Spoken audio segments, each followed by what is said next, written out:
आमंत्रित करता हूं टीसीटीवीएस लखनऊ के वरिष्ठ प्रवक्ता आदरणीय श्री दीपक कुमार जायसवाल सर को कि आप आए और आज के आपके विषय पर आप अपनी गहन विद्वत्ता हमारे बीच रखें। आदरणीय दीपक कुमार जायसवाल सर। बहुत बहुत धन्यवाद नागेश सर।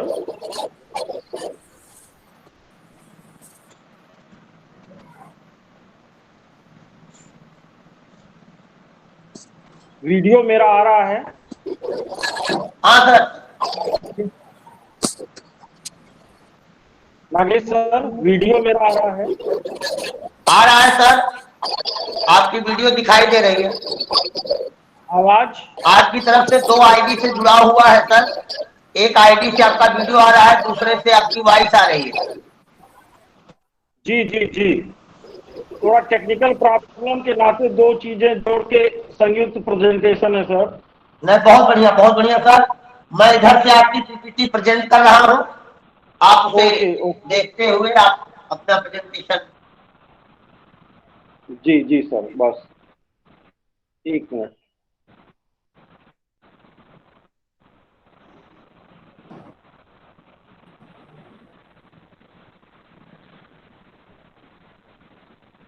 जी सर।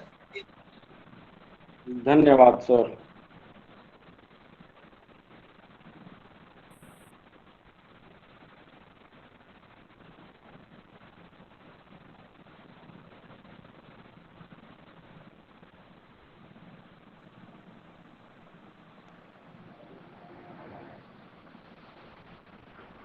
धन्यवाद नागेश सर।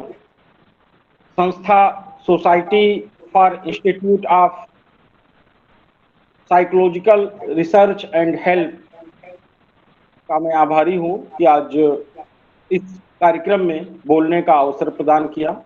साथ में सब नागेश सर का धन्यवाद, उन्होंने अवसर दिया, आमंत्रित किया।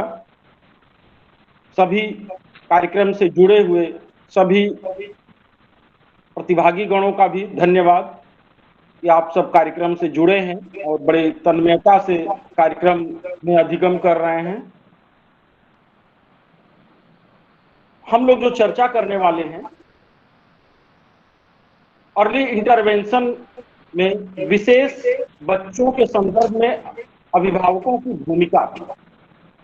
अगर आप सामान्य रूप से तो अर्ली इंटरवेंशन शीघ्र हस्तक्षेप का क्षेत्र ही के साथ साथ पूरी तरह व्यवहारिक है। यदि व्यवहार अगर सही ना पाई जाए, मुद्दों को सिर्फ सैद्धांतिक तक सीमित रखा जाए, तो जिन उद्देश्यों को लेके हम अर्ली योजना बनाते हैं, तो ऐसी आवाज सही नहीं आ रही है। वॉइस की क्लियरिटी नहीं है। आप जिस डिवाइस से अपनी वीडियो प्रेजेंट कर रहे हैं सर, उसका वॉइस, उसकी वॉल्यूम कम कर दें। उसमें अगर आप गूगल के वॉइस पे जाएंगे तो वहां माइक्रोफोन ऑफ कर दें सर, स्पीकर ऑफ कर दें, जो भी लिख के आता हो। वो कर ऑफ कर दिया है। 1 मिनट इसका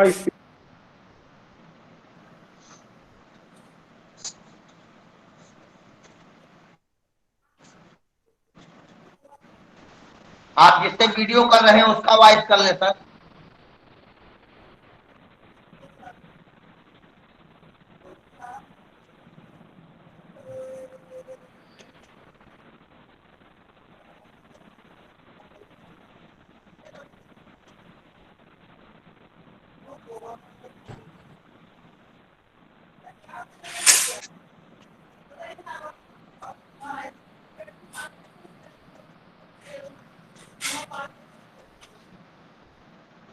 सर, जिस डिवाइस पे आपकी वीडियो आ रही है उसका माइक अनम्यूट करें।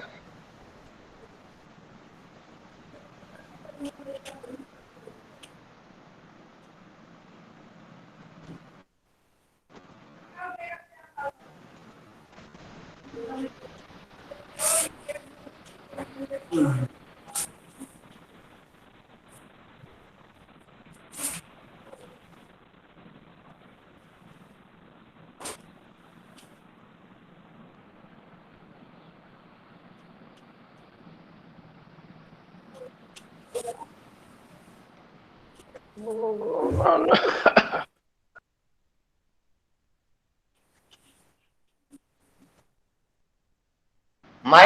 अनम्यूट करें सर।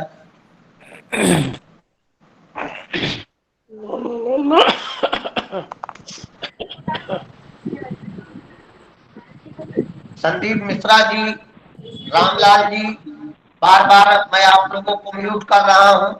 आपसे निवेदन है बार बार अपने को अनम्यूट न करें। अगर कोई प्रश्न रखना है तो कार्यक्रम के अंतिम पड़ाव पे आप अपनी बात रखें, कोई बात नहीं। सर मैं कुछ समय के लिए, कुछ मिनट के लिए डिस्कनेक्ट होता हूं, अभी फिर मैं वापस आ जाऊंगा, प्लीज जोड़ लीजिएगा। ठीक है नागेश सर, आवाज आ रही है? हाँ सर, आपकी आवाज आ रही है सर, बोले,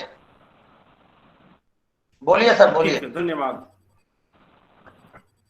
तो हम लोग चर्चा आज करने वाले हैं इस सेशन में। एक तो सभी प्रतिभागी गणों का भोजनावकाश के बाद स्वागत और अभिनंदन। तो पहले सत्र में चर्चा की क्या भूमिका है विशेष आवश्यकता वाले बच्चों के संबंध में। अगर भूमिका आप देखें और विशेषकर अर्ली इंटरवेंशन की अगर हम बात करें, तो जैसा अभी मैं बोल रहा था कि सैद्धांतिक पक्ष के साथ साथ यह पूरी तरह व्यवहारिक पक्ष पर निर्भर है। शीघ्र हस्तक्षेप का कार्यक्रम हो, योजना बनानी हो, क्रियान्वयन करना हो, उसका प्रभाव देखना हो, फीडबैक देखना हो, आपको सैद्धांतिक के साथ साथ पूरी तरह व्यवहारिक पक्ष को अपनाना होगा, ध्यान देना होगा। तो ऐसी दशा में हम लोग शुरू करते हैं सैद्धांतिक के साथ साथ। आपने सुबह से लेकर अभी तक के सत्र में तमाम वक्ताओं के द्वारा हस्तक्षेप के संबंध में कई बातें जानी होंगी, समझी होंगी। थोड़ा सा रिव्यू कर लेते हैं, चर्चा कर लेते हैं। एक तो पहला, हस्तक्षेप है क्या? जब हम इंटरवेंशन की बात करते हैं तो अमूमन यह जान के प्रयोगात्मक रूप में, व्यवहारिक रूप में हमें समझना पड़ेगा कि इंटरवेंशन है क्या। तो हम किसे कहेंगे? विशेष आवश्यकता वाले बालकों को उचित उद्दीपन प्रदान करता है जो कार्यक्रम आवश्यकताओं एवं योग्यताओं को ध्यान में रखते हुए शैक्षिक व उपचारात्मक क्रियाएं आयोजित की जाती हैं। इसमें करना होता है क्योंकि अगर बच्चे की आवश्यकता और उसकी योग्यता को ध्यान में रखकर अगर योजना नहीं बनाई गई तो पूरी तरह इंटरवेंशन कार्यक्रम प्रभावहीन हो जाता है। तो इस कार्यक्रम के अंतर्गत आवश्यकता और योग्यता मुख्य आधार हैं।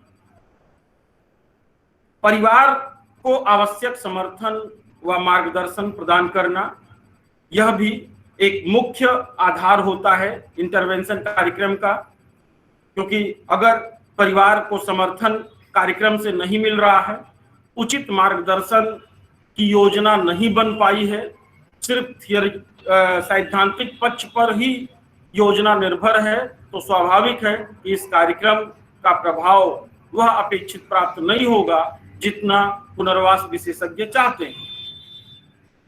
और इसके साथ साथ हस्तक्षेप प्रक्रिया का निर्धारण बालकों की आवश्यकताओं के आधार पर, अगर हस्तक्षेप प्रक्रिया किस किस तरह संपन्न की जानी है, वह बालकों की आवश्यकता को ध्यान में रखकर यदि निर्धारित नहीं किया गया है तो ऐसी दशा में निश्चित रूप से हस्तक्षेप प्रक्रिया प्रभावहीन होती है। निर्धारित लक्ष्य और उद्देश्य की पूर्ति नहीं होगी और वह योजना पूरी तरह फ्लॉप हो जाएगी। तो यहाँ पर हस्तक्षेप का तात्पर्य इन आधारों से है कि यदि ये सारे आधार उपस्थित हैं तो हम कहेंगे कि हस्तक्षेप सही है। दूसरी बात अगर हम करें, इसके लक्ष्य क्या हैं? सुबेरे से चर्चा हुई होगी, कई सारे वक्ताओं ने आपको बताए होंगे, हम भी संक्षेप में चर्चा कर लेते हैं। कि लक्ष्य क्या है हस्तक्षेप प्रक्रिया का, विशेषकर अभिभावकों के संदर्भ में। पहला तो यह है, कोई भी हस्तक्षेप कार्यक्रम चाहे विशेष आवश्यकता वाले बच्चे के किसी भी प्रकार के लिए हो, बच्चे के विकास को बढ़ावा देना मुख्य तो यही होता है।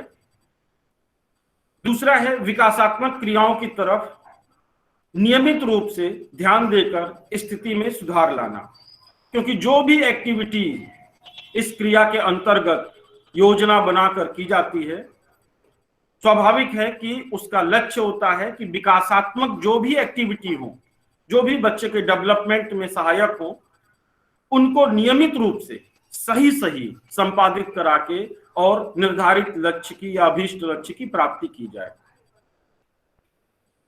दिव्यांगता के प्रभाव को सीमित करना, क्योंकि कभी कभी होता है, जैसा हम सभी प्रोफेशनल जानते हैं, कि एक विकलांगता से दूसरी विकलांगता की तरफ बच्चा कई परिस्थितियों में अग्रसर हो जाता है। उन स्थितियों को रोकना, विकलांगता के प्रभाव को जहां तक संभव हो यथासंभव सीमित करना और परिवार के रूपांतरित कार्यप्रणाली को बढ़ावा देना, क्योंकि रूपांतरित कार्यप्रणाली से यहाँ पर तात्पर्य है कि बच्चे के अनुसार उनकी व्यवस्था, उनके कार्य करने की पद्धति बहुत सारे घरों की निर्भर रहती है। बच्चे की आवश्यकता को देख के बहुत सारे कार्यक्रम घरों में संपादित किए जाते हैं। ऐसी अवस्था में बच्चा किन किन आवश्यकताओं की पूर्ति अपने अभिभावकों से ले सकता है, उन चीजों को ध्यान में रखते हुए परिवार के कार्यक्रमों को बढ़ावा देना, उनके कार्यप्रणाली को बढ़ावा देना।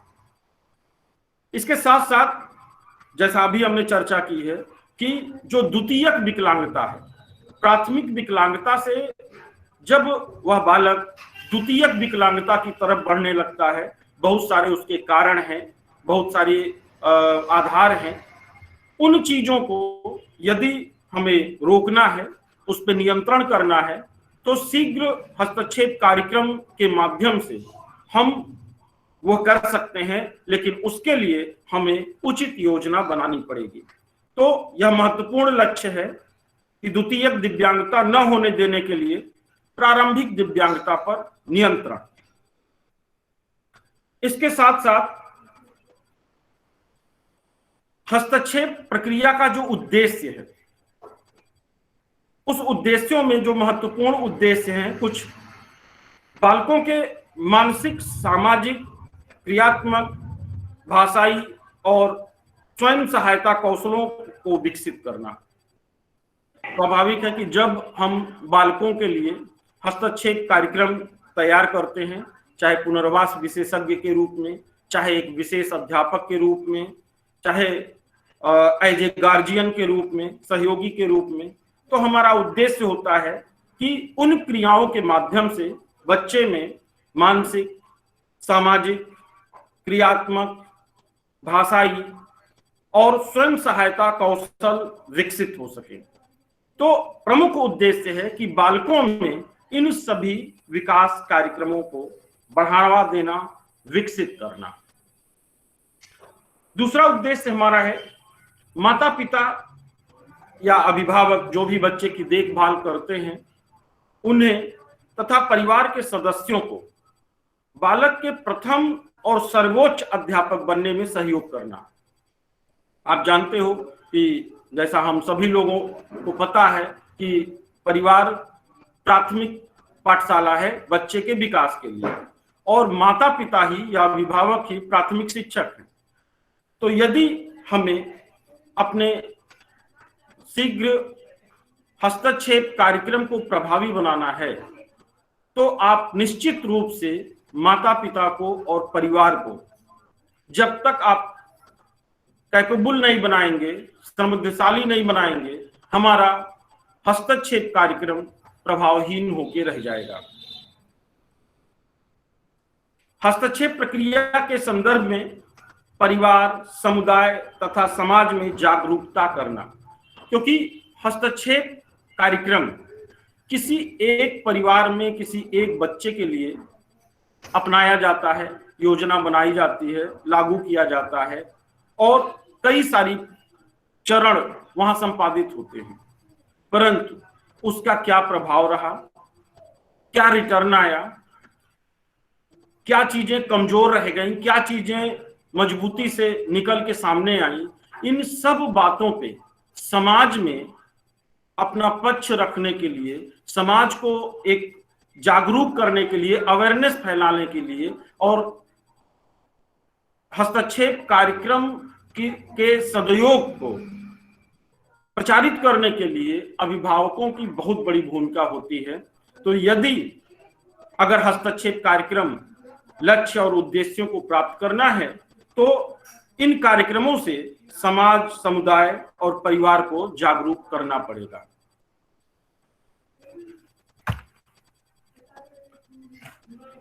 अब हम लोग ये देखते हैं कि जब हस्तक्षेप कार्यक्रम की हम लोग बात करते हैं, ऐसी दशा में बहुत सारे हस्तक्षेप कार्यक्रम अलग अलग रूपों में विद्यमान हैं। कभी उन हस्तक्षेप कार्यक्रमों को हम एक एक्सपर्ट के रूप में, एक पुनर्वास विशेषज्ञ के रूप में प्रदान करते हैं। कभी वह बच्चा, वह अभिभावक उन चीजों को लेके किसी विशेषज्ञ के पास जाता है। वह विशेषज्ञ मनोचिकित्सक हो सकता है, पुनर्वास विशेषज्ञ, विशेष अध्यापक, बहुत सारे लोग हो सकते हैं। तो यदि निर्धारित करना है तो मुख्य जो हस्तक्षेप सेवा प्रदाता हैं, माता पिता या अभिभावक हो सकते हैं, विशेष शिक्षक हो सकते हैं, क्योंकि बहुत सारे शिक्षा की चीजें अगर हस्तक्षेप प्रक्रिया लागू करके बच्चे के शैक्षणिक गतिविधियों में को विकसित करना है तो निश्चित रूप से विशेष शिक्षकों की महत्वपूर्ण भूमिका होती है। सामाजिक कार्यकर्ता, क्योंकि अगर ग्रामीण क्षेत्रों की बात करें तो वहां पर पुनर्वास विशेषज्ञों का प्रायः मिलना बड़ा मुश्किल होता है या समय का अभाव होता है। जितने समय की अपेक्षा होती है वह समय प्रदान करना संभव नहीं होता। ऐसी परिस्थिति में सामाजिक कार्यकर्ता को बताकर और सब हस्तक्षेप प्रक्रिया में पूरा उससे सहयोग प्राप्त किया जाता है। मनोवैज्ञानिक हो सकते हैं जो सुझाव से माता पिता को सुझाव के द्वारा हस्तक्षेप प्रक्रिया को क्रियान्वित करा सकते हैं, लागू करा सकते हैं। और जो भी संबंधित, यदि कोई चिकित्सीय आवश्यकता की पूर्ति करनी है, शैक्षणिक आवश्यकता की, थेरेपी सेवाएं देनी है, बहुत सारी चीजें हैं, तो संबंधित जो विशेषज्ञ या चिकित्सक हैं वो सेवा प्रदाता के रूप में महत्वपूर्ण भूमिका में आ सकते हैं, वह दे सकते हैं। अब अगली चर्चा अगर हम करें तो हस्तक्षेप प्रक्रिया के बहुत सारे रूप होते हैं। आप विशेषज्ञ के रूप में और पुनर्वास कर्मी के रूप में हम सभी जानते हैं कि हस्तक्षेप प्रक्रिया के रूप बहुत हैं, लेकिन उनमें जो प्रमुख है, एक तो हस्तक्षेप प्रक्रिया जो लागू की जाती है घर की परिस्थितियों में, घरेलू वातावरण में। आप योजना बनाते हैं किन किन चीजों की आवश्यकता है, घरेलू होते हुए उनको योजनाओं में सम्मिलित करते हैं और फिर उसे क्रियान्वित कराते हैं माता पिता, घर के सदस्यों के सहयोग से और पुनर्वास विशेषज्ञों के सहयोग से। तो एक प्रक्रिया का रूप यह है कि गृह आधारित। दूसरा है कि आजकल टेक्नोलॉजी का जमाना है, ग्रामीण क्षेत्रों में उन चीजों की पहुंच होने भी लगी है।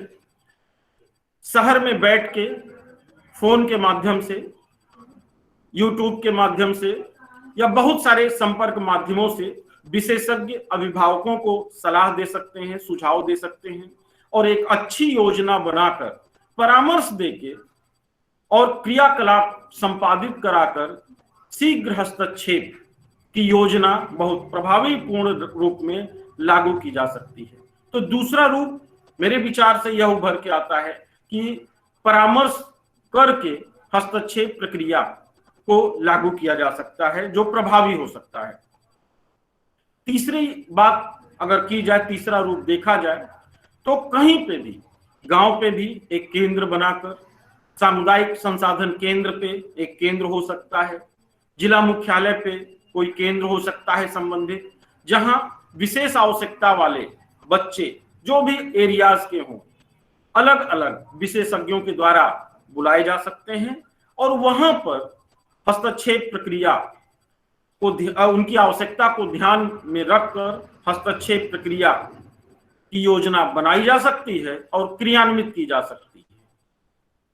इसके साथ संकलित प्रक्रिया है जिसमें आप गृह आधारित परामर्श देके, सेंटर पे बुला के आप ये सारी हस्तक्षेप प्रक्रियाओं को प्रभावी रूप में बच्चे की आवश्यकता को ध्यान में रखकर आप क्रियान्वित करा सकते हैं। अगला अगर हम लोग देखें तो हस्तक्षेप प्रक्रिया के रूप के पश्चात, तो जब हम यहाँ पे आज का जो प्रेजेंटेशन है हमारा, हम मुख्य रूप से उस पे आते हैं कि जब हम बोलते हैं कि हस्तक्षेप प्रक्रिया में अभिभावकों की भूमिका, जो विशेष आवश्यकता वाले बच्चे हैं उनके संदर्भ में, तो ऐसी दशा में अभिभावकों की भूमिका के क्षेत्रों की पहचान पुनर्वास विशेषज्ञ के रूप में हमें करनी होगी कि कौन कौन सी ऐसे क्षेत्र हैं हस्तक्षेप प्रक्रिया में जिसमें अभिभावकों की भूमिका को हम रेखांकित कर सकते हैं और उनको निर्धारित जिम्मेदारी दे सकते हैं कि आपके द्वारा ऐसा ऐसा किया जाना है। क्योंकि हम सब अच्छी तरह से जानते हैं कि कोई भी हस्तक्षेप प्रक्रिया की सफलता पूरी तरह परिवार, विशेषकर अभिभावक और परिवार के सदस्यों पे आधारित है। यदि हम बोलेंगे कि हस्तक्षेप प्रक्रिया हमारी सफल रही, हमने निर्धारित लक्ष्य व उद्देश्यों को पूर्ण कर लिया है, तो ऐसी दशा में निश्चित रूप से उसमें उनका परिवार के सदस्य, उनके अभिभावकों का महत्वपूर्ण योगदान होता है। तो पहचान करनी होगी कि कौन कौन से क्षेत्र ऐसे हैं जहां पे एज ए माता पिता या एज ए गार्जियन, अभिभावक के रूप में हम उनको रेखांकित कर सकते हैं या भूमिका निर्वहन कहां पे हस्तक्षेप प्रक्रिया में वो कर सकते हैं, बालकों की आवश्यकता को देखकर उसकी पहचान हम कर सकते हैं। तो कुछ जो प्रमुख क्षेत्र हैं वह हमने रेखांकित करने का प्रयास किया है। प्रयोगात्मक रूप से जो हमें लगा, क्षेत्र तो बहुत सारे हैं लेकिन जो मुझे लगा उन क्षेत्रों को आपके सामने हम प्रस्तुत करते हैं। सबसे पहला क्षेत्र है औपचारिक शिक्षा का क्षेत्र। इसकी व्याख्या हम अभी इसके बाद करते हैं। सबसे पहला है औपचारिक शिक्षा का, जिसमें उन बच्चों की आवश्यकता को देखते हुए यहाँ पर अभिभावकों की बड़ी महत्वपूर्ण भूमिका है कि किन किन चीजों पर हम बच्चे के आवश्यकता के अनुसार निर्णय ले सकें, उसकी शिक्षा व्यवस्था में, उसके विद्यालय से संबंधित ये अभी चर्चा हम इसके उपरांत करते हैं।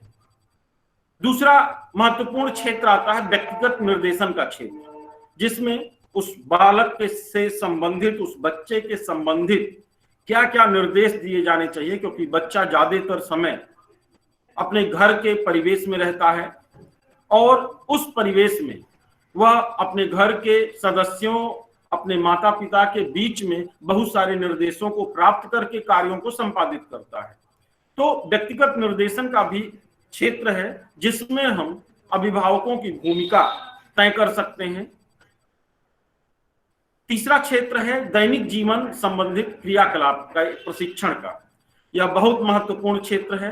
अगर हम समाज में एकीकरण की बात करते हैं और हस्तक्षेप कार्यक्रम का उद्देश्य भी यही होता है कि हम बच्चे को यथासंभव इतना अभिक्षमता वृद्धि कर दें उसकी कि जिससे वह समाज की मुख्य धारा में एकीकृत हो सके।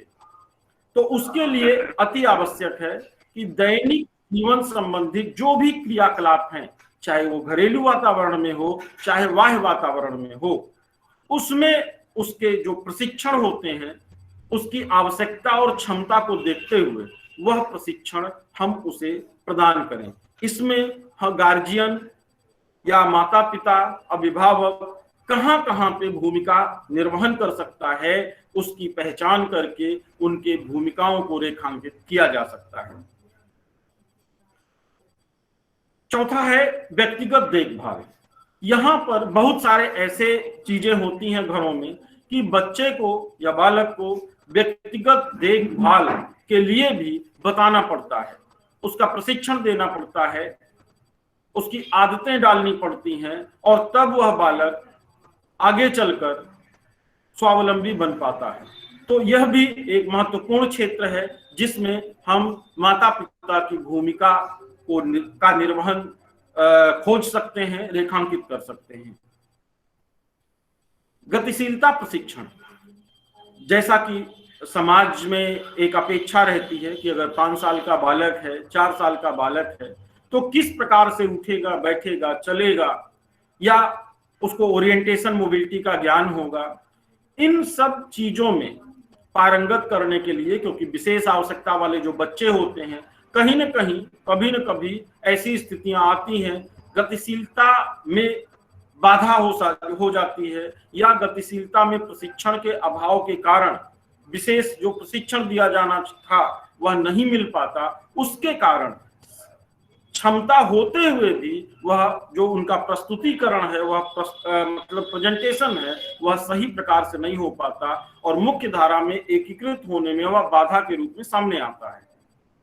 ऐसी दशा में एक अभिभावक के रूप में हम यह जिम्मेदारी दे सकते हैं हस्तक्षेप प्रक्रिया में कि गतिशीलता प्रशिक्षण की देखभाल या उसमें सहयोग करने के लिए अभिभावक आगे आए और उस प्रशिक्षण को बच्चे की आवश्यकता के अनुसार प्रदान करें।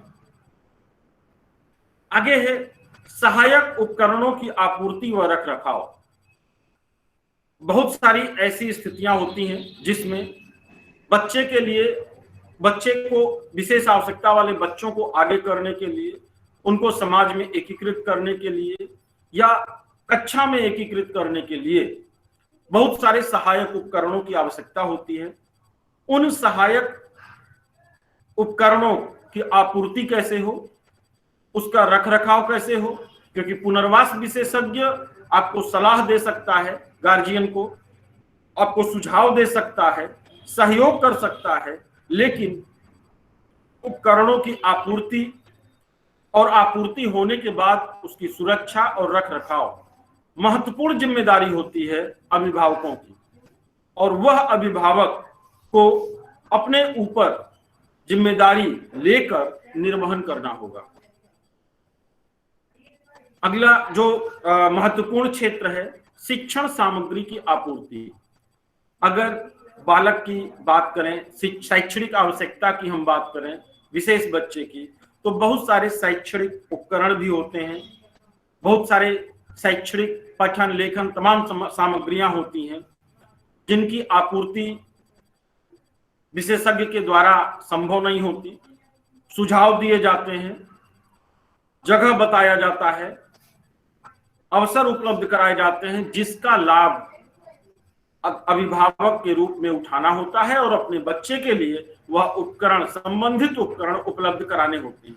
इसमें भी अभिभावक के रूप में बड़ी महत्वपूर्ण भूमिका होती है, क्योंकि बच्चे की वो आवश्यकता होती है और अपनी क्षमता के अनुसार अभिभावक को वह व्यवस्था करनी होती है। चिकित्सीय सुविधाओं की उपलब्धता का भी क्षेत्र है, महत्वपूर्ण क्षेत्र है। बच्चे की चिकित्सीय सुविधा, कौन सी सुविधा चाहिए, कौन से विशेषज्ञों की जरूरत है, उसके हिसाब से यह निर्णय गार्जियन को ही लेना होता है, अभिभावक को ही लेना होता है।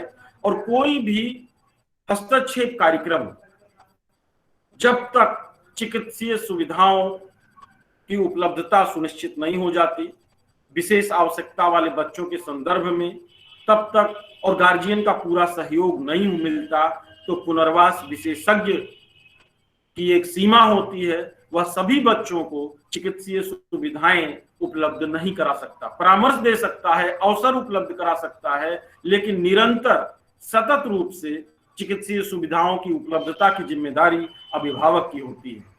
ऐसी दशा में यह भी एक महत्वपूर्ण भूमिका है जिसका वह निर्वहन करके अभिभावक बच्चों को एकीकृत कर सकते हैं, समाज की मुख्य धारा में सम्मिलित कर सकते हैं। विशेषज्ञों की उपलब्धता, एक बच्चे को किस चीज की आवश्यकता है?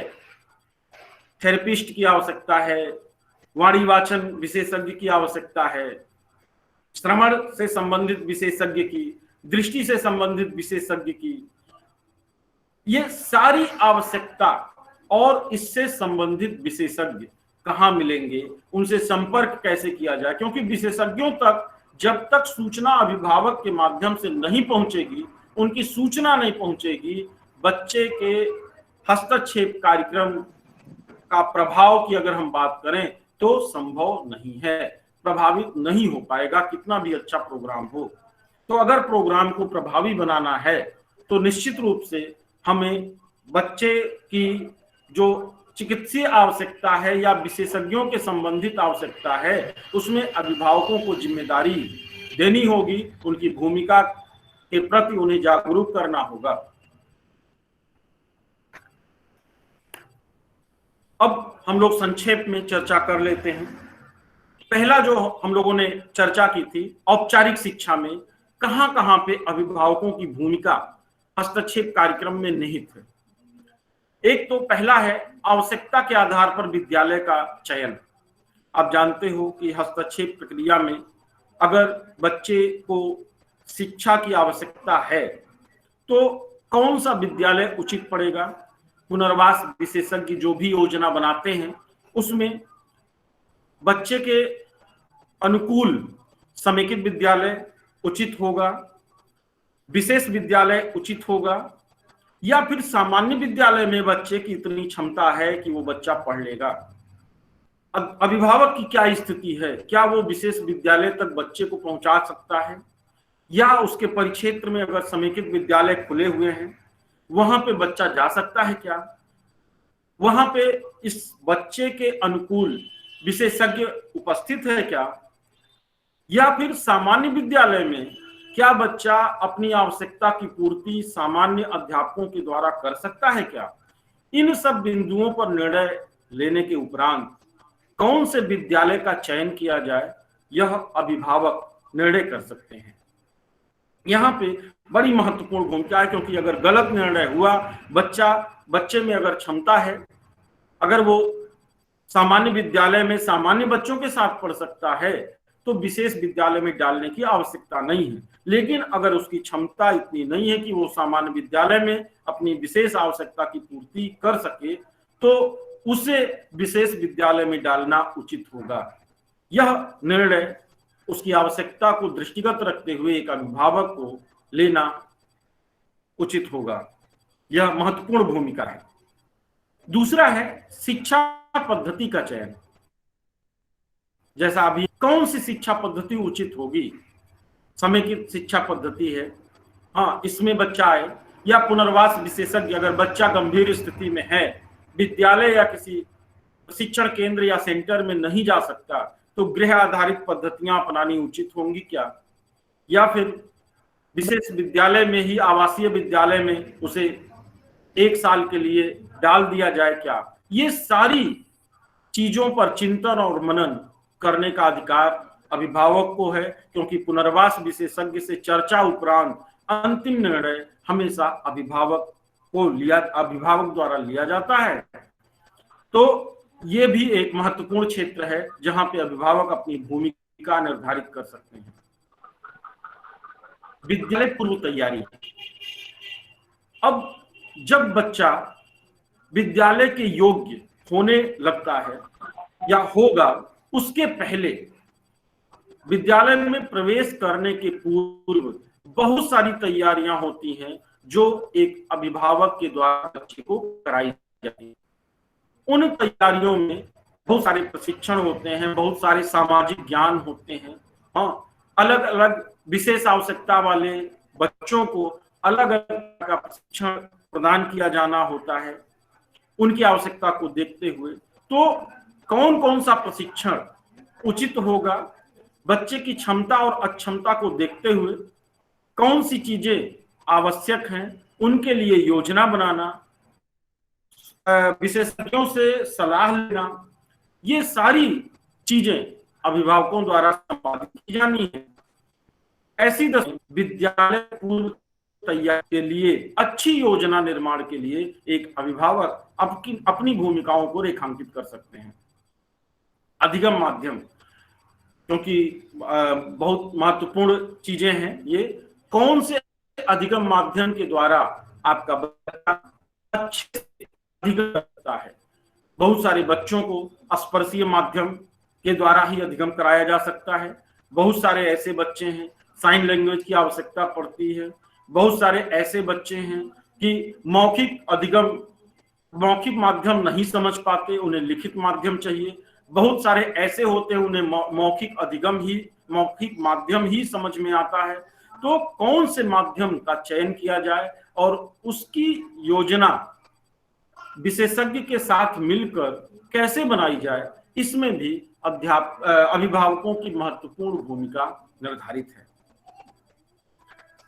गृह कार्यों में सहयोग, यदि बच्चा विद्यालयी वातावरण से निकल के, प्रशिक्षण के वातावरण से निकल के जब गृह आधारित माहौल में प्रवेश करता है तो कुछ कार्य दिए जाते हैं, या तो विशेषज्ञों के द्वारा घर पे ही, कि जब विशेषज्ञ अनुपस्थित होगा उस दशा में वह घर पे अभिभावकों के द्वारा संपादित कराया जाना है, या फिर विद्यालयी परिवेश से बच्चा जब घर के परिवेश में आए तो वह अभिभावकों के द्वारा घर पर संपादित कराया जाए।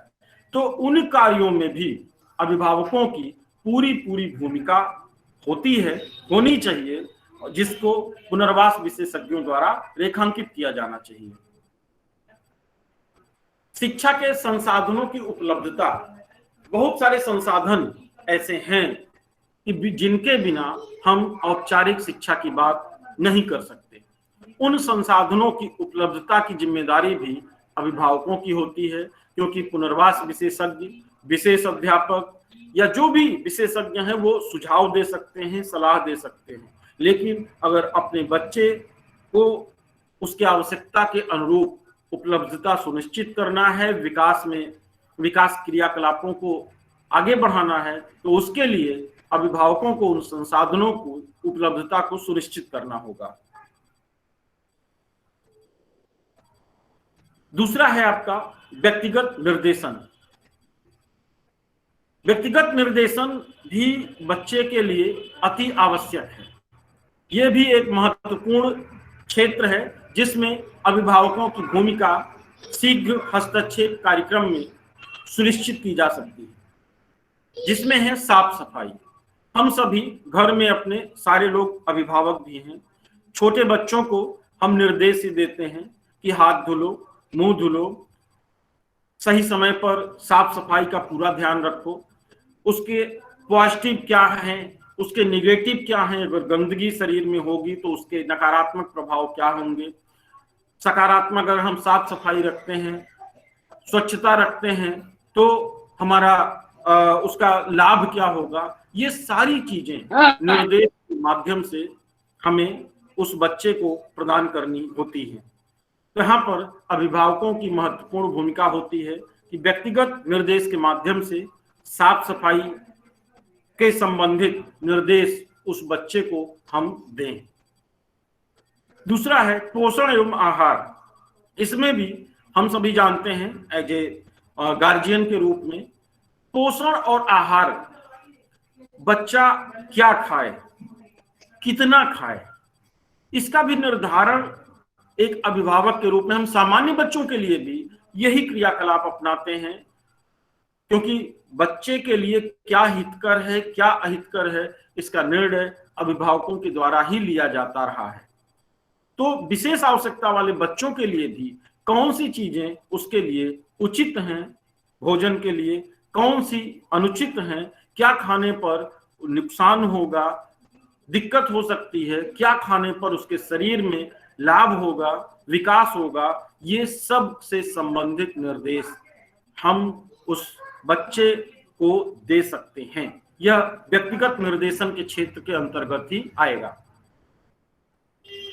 सामाजिक एवं व्यक्तिगत सुरक्षा। आप जानते हैं बच्चे स्वाभाविक रूप से, प्राकृतिक रूप से नटखट होते हैं, चंचल होते हैं। जब हम कोई भी हस्तक्षेप का कार्यक्रम करते हैं, बच्चा निर्धारित व्यवहार करेगा या शिक्षण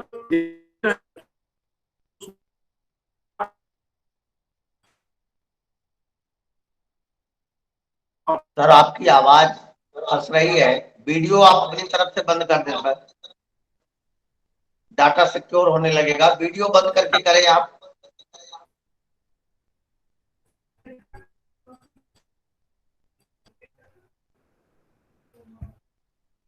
आदरणीय दीपक सर, आपकी आवाज हम तक नहीं पहुंच पा रही।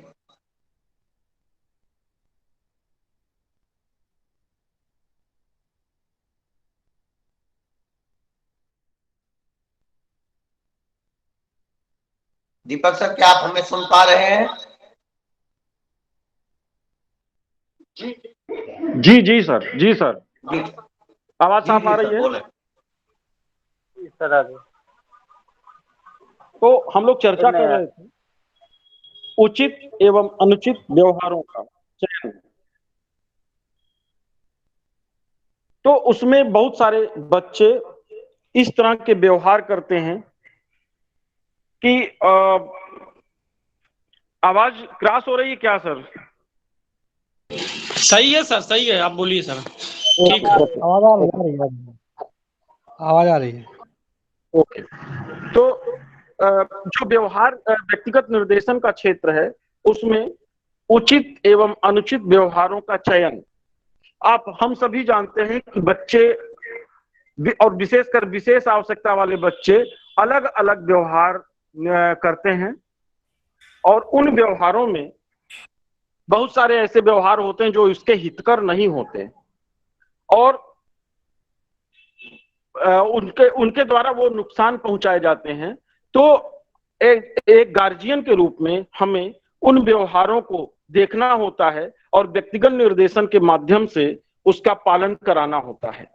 तो ये सारे क्षेत्र व्यक्तिगत निर्देशन के क्षेत्र में अभिभावकों के भूमिका निर्वहन के लिए महत्वपूर्ण क्षेत्र हो सकते हैं, जिसमें पुनर्वास विशेषज्ञ के द्वारा ये रेखांकित करके और हस्तक्षेप प्रक्रिया को प्रभावी बनाया जा सकता है। तीसरा जो क्षेत्र है चर्चा का, दैनिक जीवन संबंधित क्रियाकलाप का प्रशिक्षण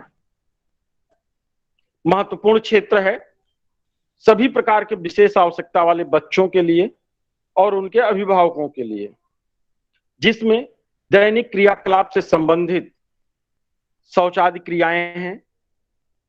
इसके संपादन के लिए चूंकि पुनर्वास विशेषज्ञ तो प्रशिक्षण देके गार्जियन को समझाकर, परिवार के सदस्यों को समझाकर तो चले आते हैं, परंतु उसके बाद जो कार्यक्रम का संपादन करना होता है, जो प्रशिक्षण को कंटिन्यू रखना होता है, वह अभिभावकों के ही भूमिकाओं पर बहुत कुछ निर्भर करता है। तो शौचादि क्रिया का क्षेत्र है, स्नान व व्यक्तिगत स्वच्छता की क्रिया है। इसमें भी बच्चे को प्रशिक्षण अभिभावकों के द्वारा, परिवार के सदस्यों के द्वारा ही दिया जाना होता है, जो हस्तक्षेप प्रक्रिया का प्रमुख अंग है।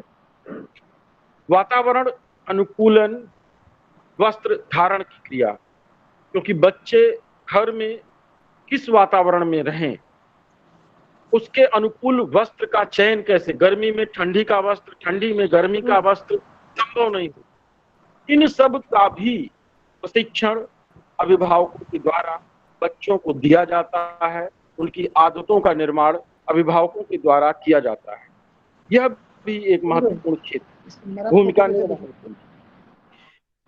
समाज में उपस्थित होने के लिए, समाज में अपनी उपस्थिति दर्ज करने के लिए सजने संवरने की एक जो परंपरा रही है, उसके अनुकूल ये सारी चीजें महत्वपूर्ण है कि वह बच्चा अपनी तैयारी कैसे करे, किस प्रकार से अपना परिवेश रखे, अपना गणवेश रखे, अपने बालों को किस तरह से रखे। ये सारी चीजें एक अभिभावक के द्वारा सुसज्जित की जा सकती हैं। यहाँ पर भूमिका का निर्वहन का महत्वपूर्ण क्षेत्र है। ये भोजन जलपान की उचित पद्धति से ग्रहण करने की क्रिया, समाज में यदि रहना है तो आप अच्छी तरह से एक गार्जियन के रूप में हम लोग जानते हैं कि समाज में रहने के लिए अच्छे से समाज की अपेक्षा के अनुकूल व्यवहार का प्रदर्शन करना होता है। उस प्रदर्शन में भोजन जलपान के लिए उचित बैठना, उचित उठना, उचित माध्यम अपनाना, ये सारी चीजें भी हैं। यदि हम भोजन करने के बजाय भोजन का भक्षण शुरू कर दें तो समाज अनुचित निगाहों से देखता है। तो इन सब आदतों का निर्माण घरेलू वातावरण में बच्चे को अभिभावकों के सहयोग से ही किया जा सकता है। बहुत सारे हस्तक्षेप कार्यक्रम बनाए जाते हैं, बहुत सारे प्रशिक्षण कार्यक्रम उसके अंतर्गत बनाए जाते हैं, जिसमें अभिभावकों का पूरा सहयोग प्राप्त होता है, तभी यह कार्यक्रम सफल हो पाते हैं। साथ ही भाषा कौशल की क्रिया, भाषा कौशल में बहुत सारे कौशल ऐसे हैं जिनका बच्चा प्रयोग करके और समाज में एकीकृत हो सकता है। समाज में बड़ों से कैसे बोलना, अपने छोटों से कैसे बोलना, अपने समकक्षों से कैसे बोलना, इनके आदतों का निर्माण भी अभिभावकों के सहयोग से घरेलू परिस्थिति में हो सकता है। यहां भी महत्वपूर्ण भूमिका होती है। व्यक्तिगत देखभाल जो चौथा क्षेत्र है, इसमें स्वयं की सुरक्षा के लिए एक अभिभावक बच्चे को निर्देशित कर सकता है। स्वयं की आवश्यकता की अभिव्यक्ति, अपनी जो अभिव्यक्ति है बच्चा किस रूप में अपने अभिभावकों से करे, उसके लिए भी विशेषज्ञों से सहयोग प्राप्त करके अभिभावक बच्चे को प्रशिक्षण दे सकते हैं। अपनी क्षमताओं व सीमाओं को जानना, क्योंकि जब तक इसकी स्वीकारोक्ति बच्चा नहीं करता तब तक वह सही तरीके से प्रशिक्षण या अधिगम प्राप्त नहीं कर पाएगा। ऐसी दशा में हमारी क्षमताएं क्या हैं, हमारी लिमिटेशन क्या हैं, हम क्या कर सकते हैं क्या नहीं कर सकते, इसकी भी स्वीकारोक्ति कराना अभिभावकों का प्रथम दायित्व है और भूमिका निर्वहन के क्षेत्र में महत्वपूर्ण भूमिकाएं हैं। और यथासंभव व्यक्तिगत कार्य एवं स्वयं करने का प्रयास करना। कभी कभी पुनर्वास विशेषज्ञ के रूप में हम सब देखते हैं कि ऐसी दशाओं में ओवर प्रोटेक्शन के कारण बच्चे को इतनी सुविधा उपलब्ध करा दी जाती है जिसकी विकलांगता का प्रभाव अत्यधिक बढ़ने लगता है या प्राथमिक से द्वितीयक विकलांगता की तरफ बच्चा अग्रसर हो जाता है। परंतु अगर हम व्यक्तिगत देखभाल के अंतर्गत सही भूमिका का निर्वहन कर दें अभिभावकों के, तो वह बच्चा यथासंभव को जो भी उसकी क्षमता के अंदर है वह कार्य खुद करने में स्वावलंबी होगा और खुद करने का प्रयास भी करेगा। जो अगला क्षेत्र है भूमिका निर्वहन का, गतिशीलता प्रशिक्षण, इसमें बड़ी महत्वपूर्ण भूमिकाएं हैं संवेदी प्रशिक्षण में, क्योंकि पुनर्वास विशेषज्ञ बच्चे को प्रशिक्षण देके शीघ्र हस्तक्षेप कार्यक्रम के तहत बच्चे को प्रशिक्षण देके अभिभावकों को प्रशिक्षण देके चलाएगा, क्योंकि समय की आवश्यकता बड़ी महत्वपूर्ण है, समय की उपलब्धता की कमी होती है। संवेदी प्रशिक्षण अभिभावकों का मुख्य रोल है कि बच्चे की अगर विकास करना है तो संवेदी प्रशिक्षण का ज्ञान उसे कराना होगा। परिचित एवं अपरिचित स्थलों का अनुस्थिति ज्ञान में अभिभावकों की महत्वपूर्ण भूमिका है। परिचित स्थलों या घरेलू वातावरण की गतिशीलता प्रशिक्षण, बहुत सारे बच्चे ऐसे हैं कि घरेलू वातावरण में तो पारंगत हैं लेकिन अपरिचित परिवेश में उन्हें बहुत दिक्कत होती है, मोबिलिटी में या ओरिएंटेशन नहीं हो पाता, उसका भी प्रशिक्षण देने में महत्वपूर्ण भूमिका अभिभावकों की होती है। अपरिचित स्थलों या बाह्य वातावरण में गतिशीलता प्रशिक्षण, इसमें भी अभिभावकों की महत्वपूर्ण भूमिका है। गतिशीलता में सहयोगी उचित माध्यमों का चयन, जो भी गतिशीलता, जैसे ब्लाइंड बच्चों को प्रशिक्षण देना है तो कौन सा माध्यम सामान्य गाइड के द्वारा प्रशिक्षण दिया जाए या फिर केन के द्वारा प्रशिक्षण दिया जाए। इस तरह के सहयोगी जो माध्यम हैं उनका प्रशिक्षण और उनका चयन बच्चे की क्षमता को देखते हुए अभिभावकों का महत्वपूर्ण रोल है। गतिशीलता में सहयोगी कौशल व उनका प्रशिक्षण, कौन कौन से बहुत सारे कौशल हैं जो गतिशीलता में प्रशिक्षण के लिए बच्चे के लिए बहुत महत्वपूर्ण भूमिका निभा सकते हैं। उनकी आवश्यकता को देखते हुए उनका प्रशिक्षण, उनका चयन में भी अभिभावक महत्वपूर्ण भूमिका निभा सकते हैं। गतिशीलता में सहयोगी उपकरण, अब वो बहुत सारे उपकरण हैं जो गतिशीलता में सहयोगी हो सकते हैं, माध्यम है, अभी हमने चर्चा किया। तो उनकी भी उपलब्धता के लिए अभिभावक महत्वपूर्ण भूमिका निभा सकते हैं। उनकी भूमिकाओं को निर्धारित किया जाना चाहिए और उनसे अपेक्षित सहयोग इस क्षेत्र में लिया जाना चाहिए। अगला जो क्षेत्र है सहायक उपकरणों की आपूर्ति एवं रखरखाव का क्षेत्र। हम सभी जानते हैं कि अपनी स्थिति के अनुसार बच्चों के अनुकूल उपकरणों का क्रय करना, क्योंकि बहुत सारे उपकरण यदि अभिभावक स्वावलंबी है, अभिभावक समर्थ है, तो बहुत सारे अच्छे अच्छे उपकरण खरीद के बच्चों के लिए उपलब्ध कराए जा सकते हैं। यदि अभिभावकों की स्थिति अच्छी नहीं है तो सरकारी योजनाओं से लाभान्वित करके, क्रय करके या मतलब कैंपों में वितरित सामग्रियों को उपलब्ध कराकर अपने बच्चे की अनुकूल उपकरणों की उपलब्धता सुनिश्चित कर सकते हैं। उपकरण उपलब्ध तो हो गया, लेकिन संचालन का प्रशिक्षण कभी कभी गार्जियन नहीं लेते। यह हस्तक्षेप प्रक्रिया में बहुत महत्वपूर्ण कमजोरी दिखती है। यदि गार्जियंस को भी प्रशिक्षण दे दिए जाएं तो निश्चित रूप से खराब होने की दशा में या कोई बाधित होने की दशा में गार्जियन वहां पर सहयोग करके और उस उपकरण को कंटिन्यू रखेगा, जिससे बच्चे का विकास बाधित नहीं हो सकेगा। सरकारी योजनाओं की जानकारी, उपकरण वितरण से संबंधित बहुत सारी सरकारी योजनाएं हैं कि अभिभावकों के रूप में उन्हें पूरी जानकारी नहीं हो पाती। उनका भी जानकारी होने में इनकी भूमिका है। उपकरणों की सुरक्षा एवं रखरखाव की जागरूकता, क्योंकि उपकरण तो कैंपों के माध्यम से वितरित हो जाते हैं, मिल जाते हैं।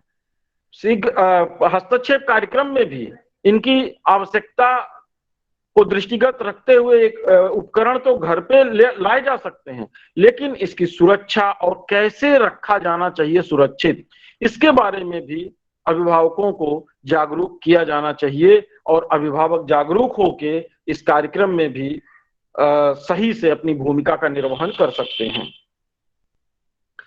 शिक्षण सामग्री की आपूर्ति, इसमें आप दो रूपों में आप शिक्षण सामग्री की आपूर्ति में अभिभावकों की भूमिका आप देख सकते हो। पूर्व विद्यालय तैयारी में और विद्यालय शिक्षण सामग्री की उपलब्धता में।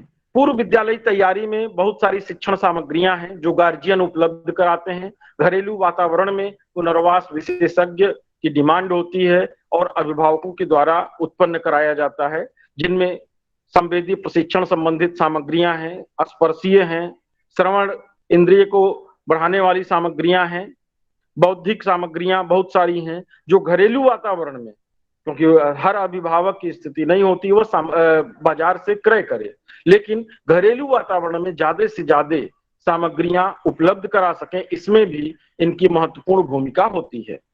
और विद्यालय शिक्षण सामग्रियों में भी समय से उपलब्धता, अगर बच्चे को किताब चाहिए, ब्रेल बुक चाहिए, तो अब कहां से मिलेगी? यदि अभिभावक समर्थ हैं तो समय से उनकी उपलब्धता सुनिश्चित करके बच्चे के डेवलपमेंट को कंटिन्यू रख सकते हैं। उनके अनुकूल शिक्षण सामग्री हो, लेखन सामग्री, पठन सामग्री, बहुत सारी लेखन सामग्रियां भी आती हैं, उपकरण आते हैं, पठन सामग्रियां हैं, उनकी भी उपलब्धता में गार्जियन की महत्वपूर्ण भूमिका होती है। अगला जो क्षेत्र है चिकित्सीय सुविधाओं की उपलब्धता का क्षेत्र, उसमें भी महत्वपूर्ण भूमिका है अभिभावकों की। चिकित्सीय आवश्यकताओं का निर्धारण, जैसा अभी शुरू में हमने बताया कि चिकित्सीय आवश्यकताओं का निर्धारित करने में भी अभिभावकों की महत्वपूर्ण भूमिका है।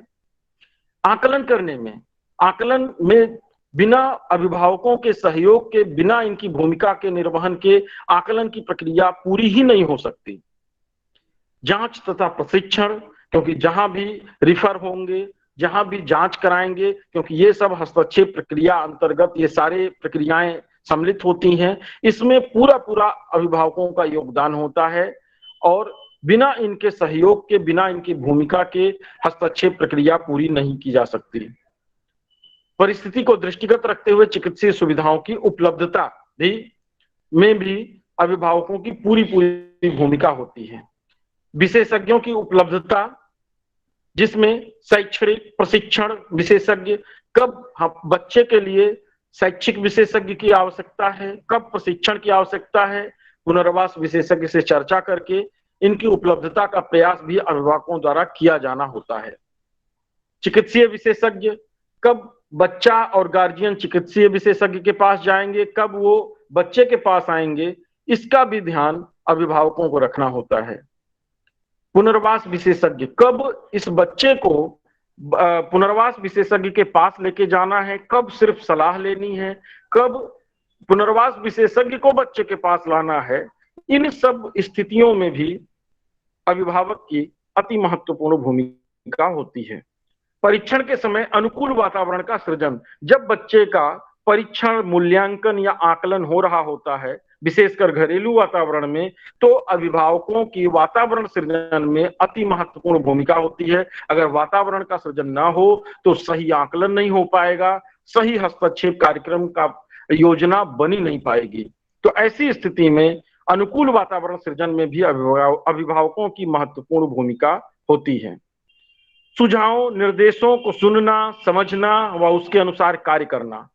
जब अगर हस्तक्षेप प्रक्रिया की बात करें तो विशेषज्ञ यहाँ पे योजना तो बनाते हैं, लेकिन गार्जियन में उनकी भूमिकाओं के लिए सुझाव, निर्देश देते हैं, जिन्हें सुनना होता है, सुनने के साथ साथ समझना होता है और उसके अनुसार क्रियाकलाप संपादित करना होता है। इसमें भी अति महत्वपूर्ण भूमिकाएं गार्जियन की होती हैं। ये महत्वपूर्ण भूमिकाओं के अतिरिक्त, बस समय हो चुका है लेकिन 1 मिनट हम और लेना चाहेंगे, अन्य भूमिकाएं भी निर्धारित हैं, जिसमें योजना पूर्व आकलन में, जब हम कोई भी योजना बनाने से पूर्व बच्चे के क्षमता का आकलन करते हैं, उसकी आवश्यकता का आकलन करते हैं, तो बिना इन अभिभावक की भूमिका निर्वहन के संभव नहीं होता। शिक्षण प्रशिक्षण योजना निर्माण में आईईपी या आईटीपी का निर्माण जब भी एक पुनर्वास विशेषज्ञ या विशेषज्ञ के रूप में हम करते हैं, तो उसमें भी अभिभावकों की महती भूमिका होती है।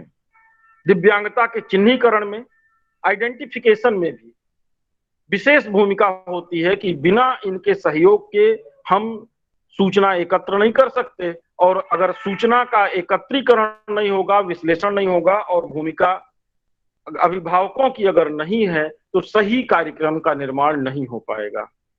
सूचना, किसी भी तरह की सूचना एकत्र करने में बच्चे की सही सूचना मिल पाए, इसमें भी अभिभावकों की बड़ी महत्वपूर्ण भूमिका होती है।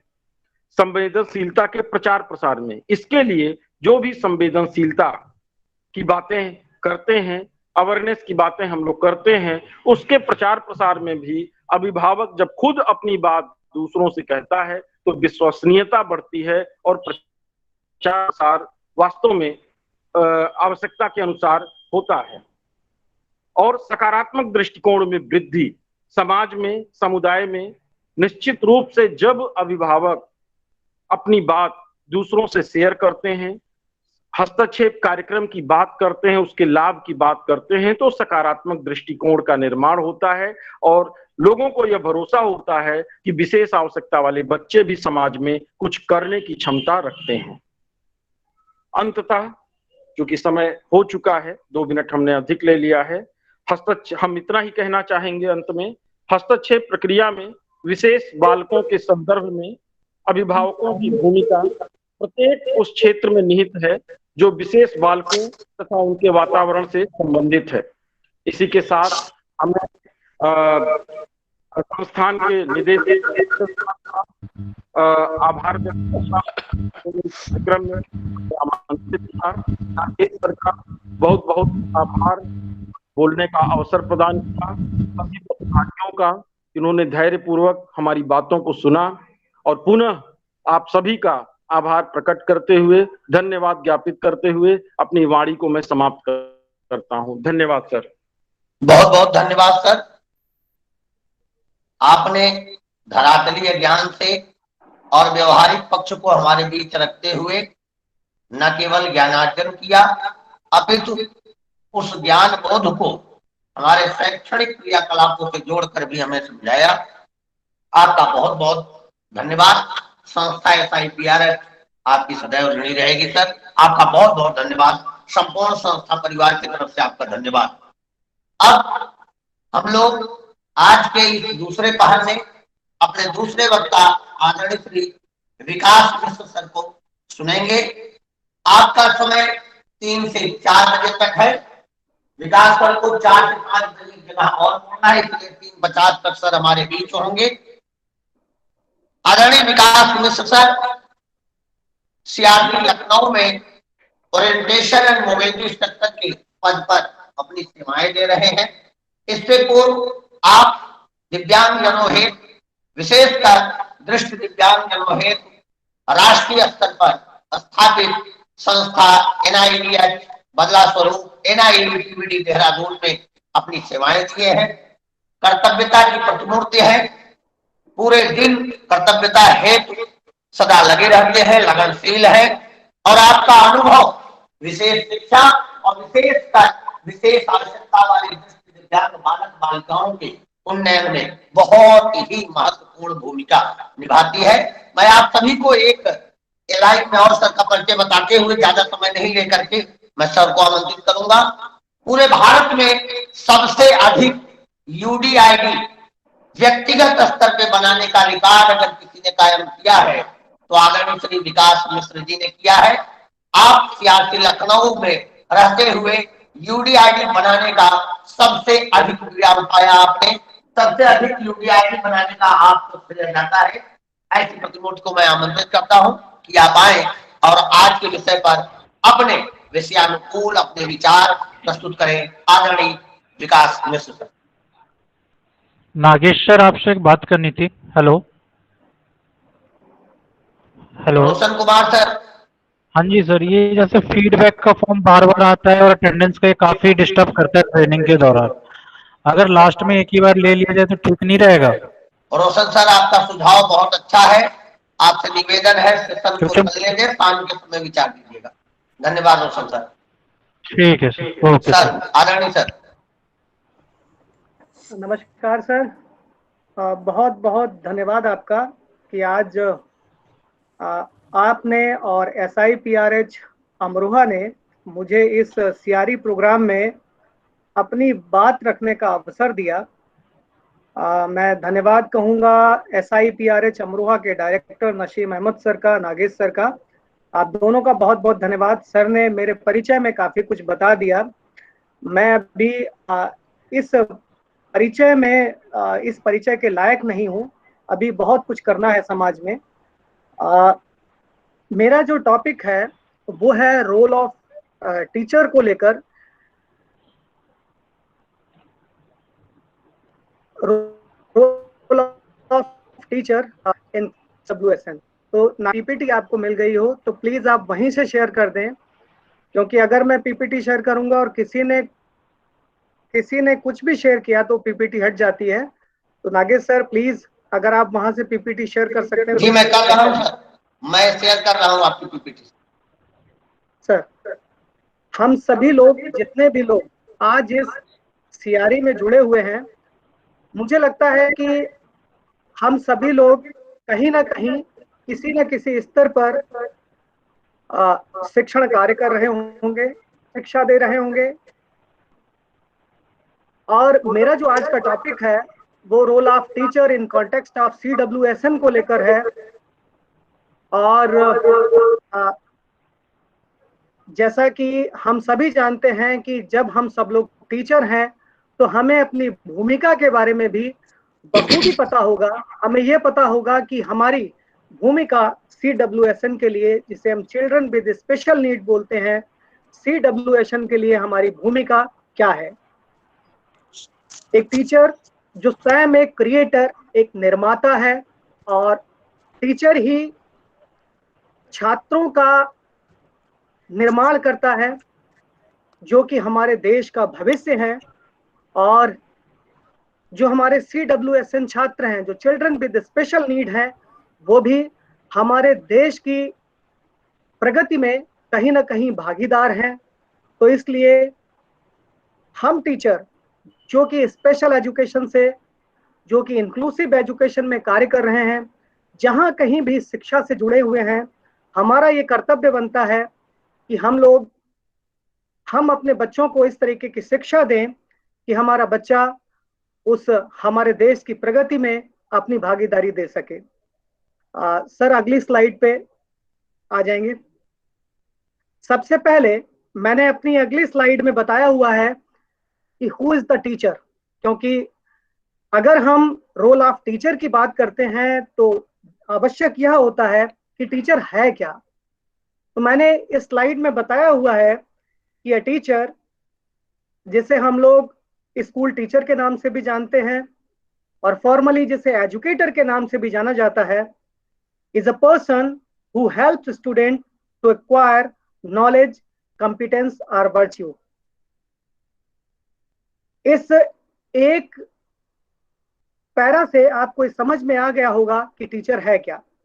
टीचर वह है जो किसी भी स्टूडेंट की, किसी भी छात्र की ज्ञान में वृद्धि करता हो, उसकी क्षमता वृद्धि करता हो, उसके गुणों में वृद्धि करता हो, वही एक टीचर है।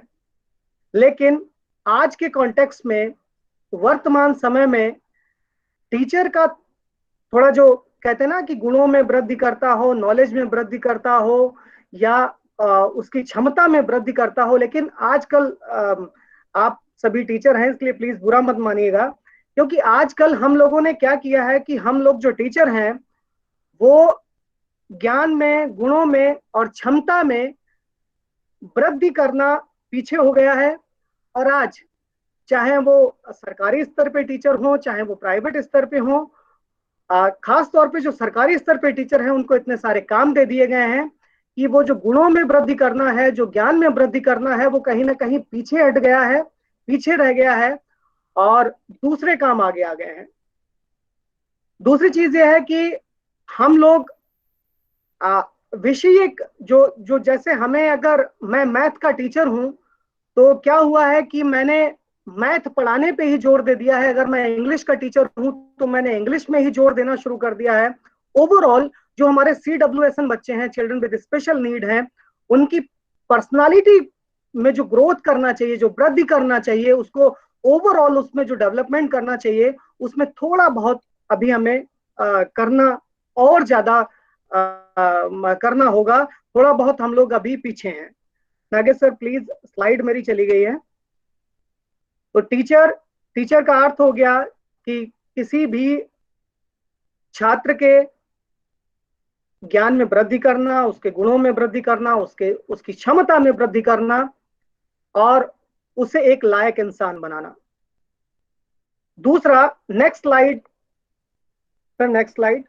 स्लाइड में मैंने बताया है who are the children with special needs. हम सभी लोग भली भांति परिचित हैं कि चिल्ड्रन विद स्पेशल नीड्स कौन होते हैं। मैंने अपनी स्लाइड में बताया हुआ है कि they are children who have a disability or a combination of disabilities that makes learning or other activities difficult। ऐसे बच्चे जिनमें कोई भी विकलांगता है या कॉम्बिनेशन ऑफ डिसेबिलिटी है जो उनकी लर्निंग को कहीं ना कहीं प्रभावित करती है या उनकी दूसरी एक्टिविटी को कहीं ना कहीं प्रभावित करती है, वो बच्चे चिल्ड्रन विद स्पेशल नीड्स कहे जाते हैं। चाहे वो चिल्ड्रन विद विजुअली इंपेयर्ड हो, चाहे वो चिल्ड्रन विद लोकोमोटर डिसेबल हो, चाहे वो children with speech and learning disable हो, कोई भी किसी भी तरीके, चाहे वो लर्निंग डिसेबल्ड बच्चा क्यों ना हो, चाहे वो मेंटल इलनेस का बच्चा क्यों ना हो, चाहे वो इंटेलेक्चुअल डिसेबिलिटी का बच्चा क्यों ना हो, तो जो इस तरीके के बच्चे हैं वो सभी चिल्ड्रन विद स्पेशल नीड्स कहे जाते हैं। सर तीसरी स्लाइड में, सर नेक्स्ट स्लाइड प्लीज। अब आ गया है role of teacher for CWSM। एक शिक्षक की भूमिका क्या है CWSM के लिए, यहां पर मैं बात करूंगा क्योंकि प्रेजेंट जो सिनारियो है, अभी जो देखा जा रहा है, तो हर जगह इंक्लूसिव एजुकेशन का कॉन्टेक्स्ट फॉलो किया जा रहा है, इंक्लूसिव एजुकेशन को प्रमोट किया जा रहा है। तो मैं बात करूंगा इंक्लूसिव एजुकेशन के कॉन्टेक्स्ट में ही। इंक्लूसिव एजुकेशन के कॉन्टेक्स्ट में जो हमारा टीचर है उसका रोल क्या है अपने CWSM बच्चों के लिए। Role of teacher for CWSM में सबसे पहले पॉइंट आता है, अर्थात जो टीचर का सबसे पहला काम होता है किसी भी विद्यालय में, चाहे वो इंक्लूसिव एजुकेशन का विद्यालय हो या कोई और विद्यालय हो, तो सबसे पहला काम है identification of the children with disabilities in the classroom. सबसे पहला हमारा काम यही है कि हम जो भी हमारा बच्चा है, जो चिल्ड्रन विद डिसेबिलिटीज है, उसको उसका आइडेंटिफिकेशन करना। आइडेंटिफिकेशन करा कैसे जाएगा, किस तरीके से हम लोग आइडेंटिफाई करेंगे, क्योंकि जब हम इंक्लूसिव एजुकेशन में शिक्षा देने के लिए जाते हैं तो हमारे पास अलग अलग डिसेबिलिटी के बच्चे आते हैं और हमारे लिए चैलेंज होता है कि हम उन्हें किस तरीके से आइडेंटिफाई करें। इवन उनका हमारे पास उनका CMO सर्टिफिकेट होता है, डिसेबिलिटी सर्टिफिकेट होता है, लेकिन उसके बाद भी कुछ बच्चे ऐसे आते हैं जिनके पास डिसेबिलिटी सर्टिफिकेट भी नहीं होता, और जिनके पास डिसेबिलिटी सर्टिफिकेट होता है उनको भी हमें एक प्रॉपर एक स्क्रीनिंग करनी पड़ती है, जिस स्क्रीनिंग से हम उस बच्चे को आइडेंटिफाई कर पाते हैं, उसकी जो स्ट्रेंथ है और उसकी वीकनेस है उसको हम भली भांति जान पाते हैं। क्योंकि जब भी हम कहीं स्कूल में काम करें तो हमारे पास में, अगर हम फील्ड में काम कर रहे हैं तो हमारे पास कुछ रिटन डॉक्यूमेंट्स भी होने चाहिए, कुछ लिखित प्रमाण भी होना चाहिए, जिससे कि जब भी हमसे कुछ पूछा जाए हम अपनी बात को पूरी तरीके से साबित कर सकें, अर्थात पूरी तरीके से दूसरे व्यक्ति के सामने जो हमसे पूछता है उसके सामने उस बात को रख सकें। आइडेंटिफिकेशन के लिए कुछ टूल हैं। मैं एक जो टूल है जिसको हम लोग पोर्टेज गाइड टूल कहते हैं, आप चाहे तो उसको नोट कर सकते हैं, portage guide, PORTAGE, portage guide. Portage guide tool अभी तक जो टूल है उन टूल में सबसे बेहतर टूल साबित हुआ है, जो बच्चे के 3 एरियाज को चेक करता है, स्क्रीन करता है। एक तो मोटर डेवलपमेंट, दूसरा सोशल डेवलपमेंट, तीसरा लैंग्वेज, और चौथा कॉग्निशन, और 5वां सेल्फ हेल्प, या जिसे हम लोग कह सकते हैं डेली लिविंग स्किल्स या ADL, activity of daily living भी कह सकते हैं। तो जो पोर्टेज गाइड स्क्रीनिंग टूल है उसके द्वारा हम आइडेंटिफाई कर सकते हैं कि हमारे बच्चे में जो चिल्ड्रन विद डिसेबल है उस बच्चे में उसकी क्या स्ट्रेंथ है और उसकी क्या वीकनेस है। इस टूल को आप सभी लोग यूज करें जिससे कि एक अच्छे तरीके से आप आइडेंटिफाई कर पाए बच्चे को। नेक्स्ट, अगला पॉइंट आता है referring the identified to the experts for further examination and treatment. देखिए, अब हमने क्या किया है कि पहले पॉइंट में हमने बच्चे को आइडेंटिफाई किया कि बच्चे में उसकी वीकनेस क्या है, उसकी स्ट्रेंथ क्या है।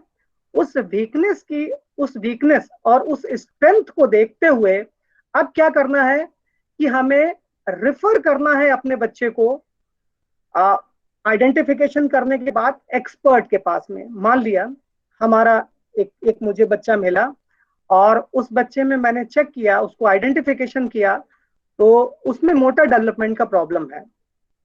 मोटर डेवलपमेंट, मस्कुलर जो हमारी मसल्स का डेवलपमेंट है उसमें कहीं ना कहीं कोई प्रॉब्लम है। अब हम क्या करेंगे, क्योंकि हमें अगर मोटर डेवलपमेंट में प्रॉब्लम है, मोटर एक्टिविटीज में प्रॉब्लम है, तो उसको लिखने में भी प्रॉब्लम होगा, वो और छोटी छोटी जो एडल्ट एक्टिविटीज हैं उनको भी नहीं कर पाएगा। तो हमें क्या करना है, हमें मोटर डेवलपमेंट करने के लिए, उसकी मोटर स्किल्स को बढ़ाने के लिए हमें क्या करना पड़ेगा, हमें उसे किसी भी ऑक्यूपेशनल थेरेपिस्ट के पास भेजना पड़ेगा। ऑक्यूपेशनल थेरेपिस्ट, व्यवसायिक चिकित्सक जो है, वो उसकी जो मोटर एक्टिविटीज हैं उनको उन स्किल्स को डेवलप करने का कार्य करेगा, जिससे कि हमारा बच्चा जो अगर उसको पेन पकड़ना नहीं आ रहा है, उसको स्टाइलस पकड़ना नहीं आ रहा है, उसको ब्रश पकड़ना नहीं आ रहा है, या छोटी छोटी एक्टिविटीज जो नहीं कर पा रहा है, या ग्रॉस मोटर में कहीं कोई प्रॉब्लम है, उन एक्टिविटीज में वो एक्सपर्ट हो जाए और अपने कार्यों को कर सके। अगर उसके विजन में कहीं ना कहीं कोई प्रॉब्लम है तो हमें उसे भेजना पड़ेगा किसी ऐसे डॉक्टर के पास, ऑप्थेल्मोलॉजिस्ट के पास, नेत्र चिकित्सक के पास, कि वो प्रॉपर चेक करे कि उसकी विजन कितनी है और किस तरीके से हमें उस पर काम करना है।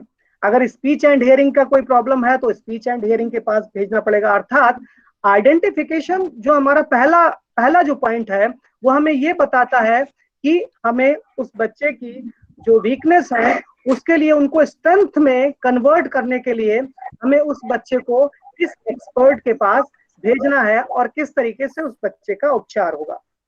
अच्छा, वोल्टेज गाइड के लिए एक चीज और मैं बता दूं, वोल्टेज गाइड जो टूल है वो 0 से 6 ईयर के बच्चे के लिए प्रभावी है। वो voltage guide tool 0 to 6 years के बच्चे के लिए बनाया गया है। नंबर 3, हमने बच्चे को रेफर कर दिया एक्सपर्ट के पास में। अब उसकी जो वीकनेस है उन पे एक्सपर्ट काम करेगा और उन वीकनेस को स्ट्रेंथ में तब्दील करने का काम करेगा, उसको चेंज करने का काम करेगा। पॉइंट नंबर 3 में मैंने बताया है accepting the children with disabilities. हम टीचर जैसे ही हमारे पास में जब कोई बच्चा आता है, चिल्ड्रन विद डिसेबिलिटीज, अलग अलग डिसेबिलिटी के जब बच्चे आते हैं, तो होता क्या है कि हम जितने भी हम लोग टीचर हैं, हम लोग ज्यादातर किसी एक डिसेबिलिटी में एक्सपर्ट हैं। और जैसे ही हमारे पास, मान लिया मैं वीआई का एक्सपर्ट हूं और हमारे पास एक बच्चा आया जिसे प्रॉब्लम आईडी की प्रॉब्लम है, इंटेलेक्चुअल डिसेबिलिटी की प्रॉब्लम है, या उसको स्पीच एंड हियरिंग की प्रॉब्लम है। अब मैं एक्सपर्ट हूं वीआई का, अब मैं कैसे काम करूं उसके साथ में? तो क्या होता है, ऐसे समय में हम लोग क्या करते हैं कि हम लोग पर्टिकुलर सभी बच्चों पर ना ध्यान देकर उन बच्चों पर ही ध्यान देते हैं जिनके बारे में हमारी अपनी नॉलेज है, हमारा अपना ज्ञान है। लेकिन इस तीसरे पॉइंट में बताया गया है कि accepting the children with disabilities, even जो जनरल टीचर हैं, वो भी, जो जनरल टीचर जनरल शिक्षण दे रहे हैं वहां पे, जो जनरल जिनका स्पेशलाइजेशन डिसेबिलिटी में नहीं है, उनके लिए भी उनको क्या करना है कि वो जो भी हमारे सामने बच्चा है, जो भी उसकी डिसेबिलिटी है, उसके साथ, उसकी डिसेबिलिटी के साथ में उस बच्चे को हमें एक्सेप्ट करना पड़ेगा। इवन अभी दीपक सर ने भी बताया कि गार्जियन को भी अगर अपने बच्चे में रिहेबिलिटेशन प्रॉपर स्टार्ट करना है, शुरू करना है, डेवलपमेंट प्रॉपर करना है, तो सबसे पहला जो है वो accepting the children with disabilities है। मतलब उस बच्चे को उस डिसेबिलिटी के साथ में एक्सेप्ट करना जरूरी है। जैसे ही हम उस बच्चे को स्वीकार करेंगे उसकी डिसेबिलिटी के साथ में, वैसे ही हमारा कार्य, हमारा जो वर्क है वो स्टार्ट हो जाएगा उस बच्चे के साथ कार्य करने के लिए। फोर्थ पॉइंट में मैंने बताया है developing positive attitude between general and disabled children. अब शिक्षक का काम है, क्योंकि उस क्लास में कुछ ऐसे बच्चे हैं जो कि जनरल बच्चे हैं, जिन्हें आप लोग या हम लोग कभी कभी नॉर्मल चिल्ड्रन के नाम से भी, नॉर्मल चिल्ड्रन से भी संबोधित करते हैं। लेकिन मैं यहाँ पे नॉर्मल चिल्ड्रन नहीं बोल रहा हूँ, क्योंकि नॉर्मल थोड़ा सा अच्छा नहीं लगता है। मैं जनरल चिल्ड्रन बोल रहा हूँ, सामान्य बच्चे।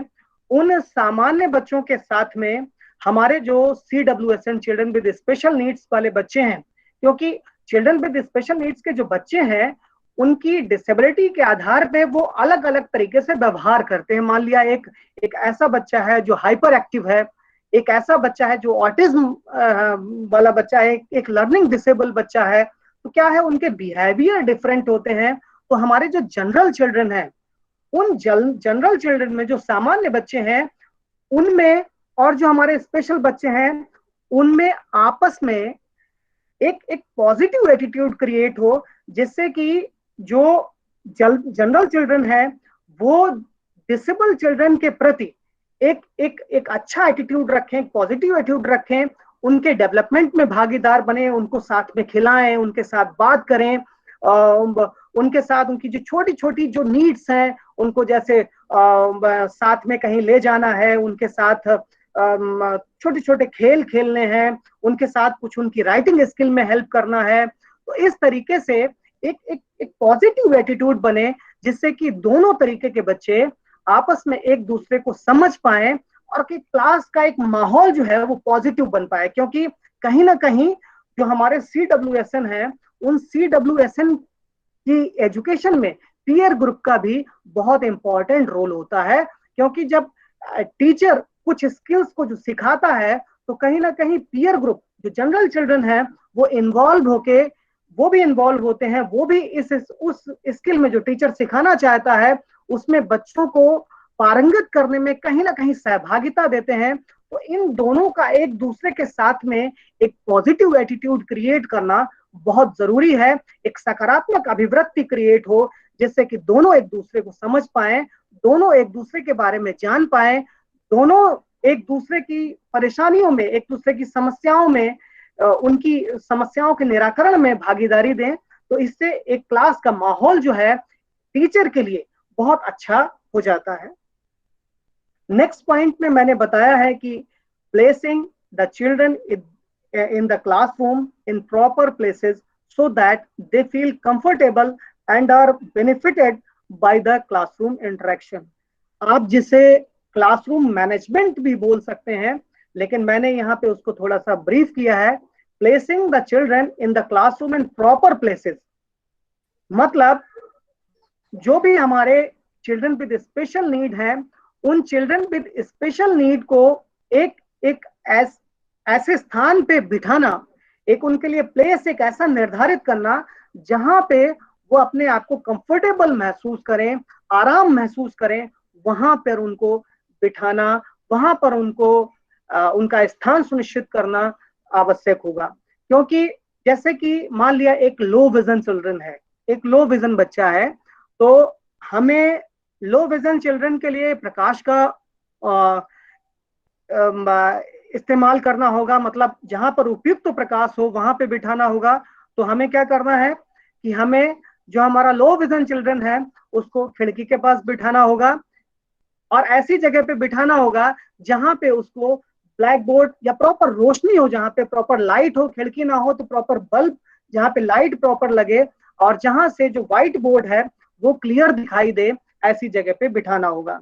हमारा जो ऐसा बच्चा है जिसमें कि बिहेवियरल प्रॉब्लम है, तो उस बच्चे को जो उसकी बिहेवियरल प्रॉब्लम है उसको ऐसे स्थान पे बिठाना होगा, क्योंकि जो बिहेवियरल प्रॉब्लम वाले बच्चे होते हैं वो एक जगह पे बैठना पसंद नहीं करते, और पसंद करते हैं तो उनके लिए वो एक ऐसी जगह बैठना पसंद करते हैं जहां पे वो अपने आप को खुद रिलैक्स महसूस करें, वो अपने लिए ही एक स्थान चुनते हैं। तो हमारा जो क्लासरूम टीचर है, जो टीचर वहां पे शिक्षा दे रहा है, उसको उन बच्चों के लिए उपयुक्त स्थान देना होगा।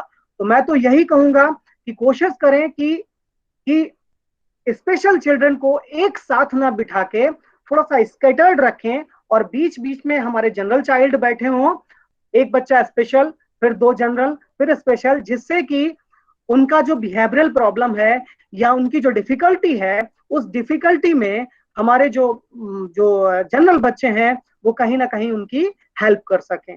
और प्रॉपर इंटरेक्शन, जो टीचर का इंटरेक्शन है वो प्रॉपर उन बच्चों पे रहे, जिससे कि हमारे जो स्पेशल चिल्ड्रन है, खास तौर पे विजुअली इंपेयर्ड जब बच्चे हमारे क्लासरूम में होते हैं, तो क्या होता है कि जब टीचर का प्रॉपर इंटरेक्शन नहीं होता, जब टीचर उनसे प्रॉपर बात नहीं करते, तो क्या करते हैं वो लोग बीच बीच में झपकी लगा लेते हैं, बीच बीच में सो जाते हैं।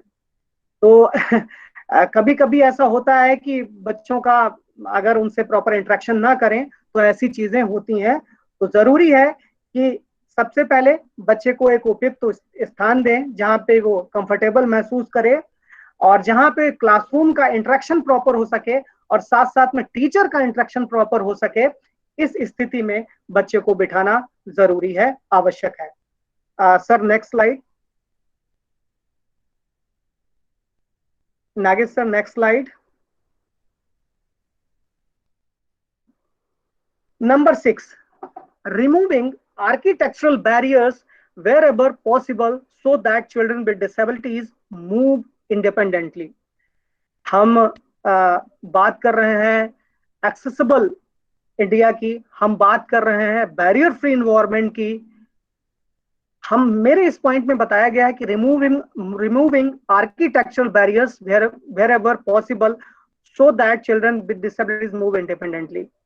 हमें उसके जो बैरियर हैं, जो उसके मूवमेंट को कहीं ना कहीं बाधा पहुंचाते हैं या उसकी स्वतंत्रता में कहीं ना कहीं बाधक हैं, उन आर्किटेक्चरल बैरियर्स को, जो कि मान लिया हमारा बच्चा एक जो कि ऑर्थोपेडिक हैंडीकैप्ड है, लोकोमोटर डिसेबल है, उसको पैरों में प्रॉब्लम है और वो उसका क्लास फर्स्ट फ्लोर पे है, तो हमारे पास रैंप होना चाहिए जिससे कि हम उस बच्चे को वो प्रॉपर व्हील चेयर के थ्रू या अपनी जो ट्राई साइकिल है उसके थ्रू प्रॉपर उसका मूवमेंट कराया जा सके। वो स्वयं भी, अगर वो ट्राई साइकिल यूज करता है तो वो स्वयं भी ट्राई साइकिल के थ्रू अपने आप को अपने क्लासरूम तक ले जा सके।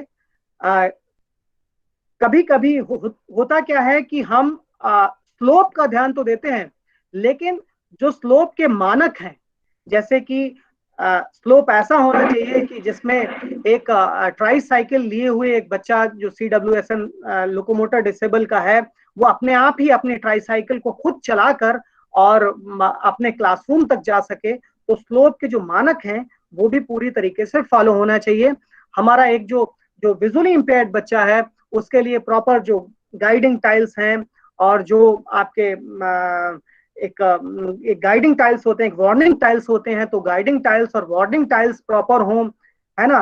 साथ साथ में साइनेज प्रॉपर लगे हों, साथ साथ में एक क्लास से दूसरे क्लास तक जाने में प्रॉपर जो टाइल हैं, जो गाइडिंग टाइल्स हैं और जो वार्निंग टाइल्स हैं, वो प्रॉपर उन्हें इंडिकेट करें कि वो एक क्लास से दूसरे क्लास में किस तरीके से जाएं। तो अगर इन बैरियर्स को हटा दिया जाए, रिमूव कर दिया जाए, तो हमारा बच्चा इंडिपेंडेंटली एक जगह से दूसरी जगह मूव कर सकता है और मूव करने के साथ साथ में अपनी पढ़ाई जारी रख सकता है।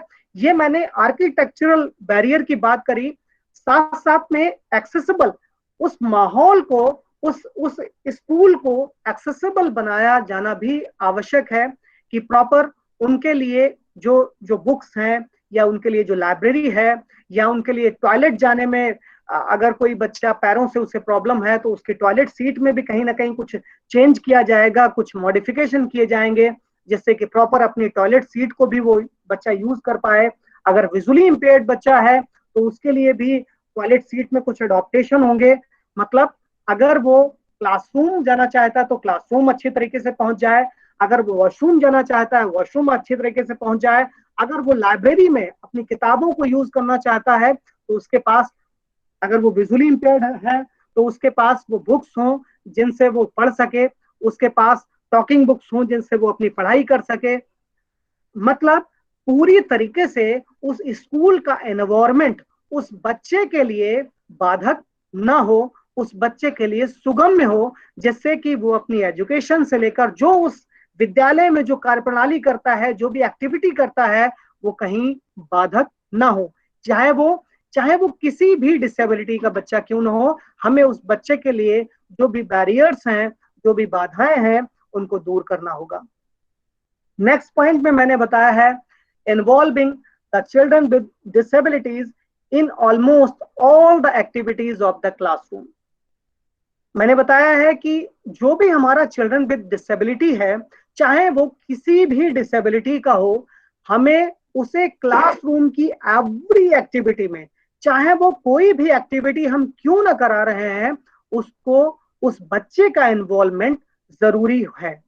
अगर हमने उस बच्चे को इन्वॉल्व नहीं रखा तो कहीं ना कहीं उसके स्ट्रेंथ पे, साथ में जो जो उसकी हम वीकनेस को स्ट्रेंथ में तब्दील करने का काम कर रहे हैं, उस पर कहीं ना कहीं इफेक्ट पड़ेगा। उसकी कहीं ना कहीं वो जो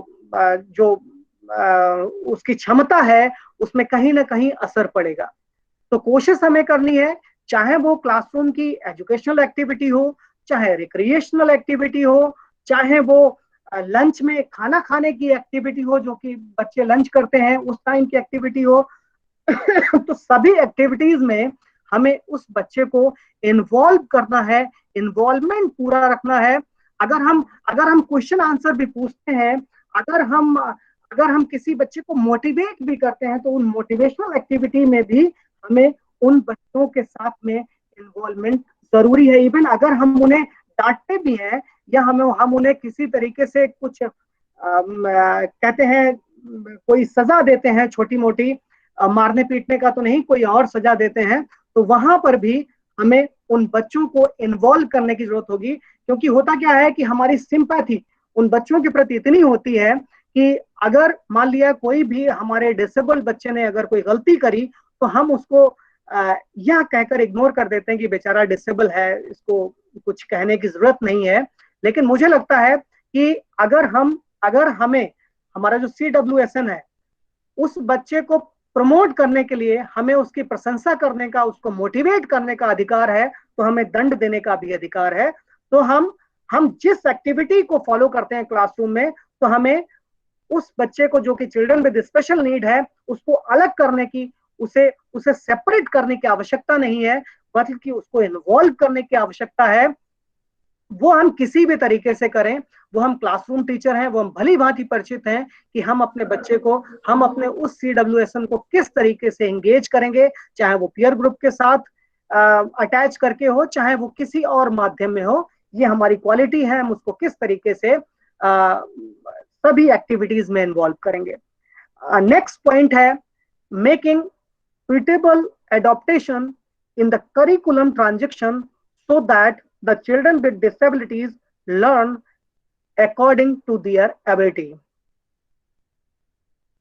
करिकुलम ट्रांजिशन, करिकुलम की जो भी एक्टिविटीज हैं, पाठ्यक्रम की जो भी एक्टिविटीज हैं, उन एक्टिविटीज में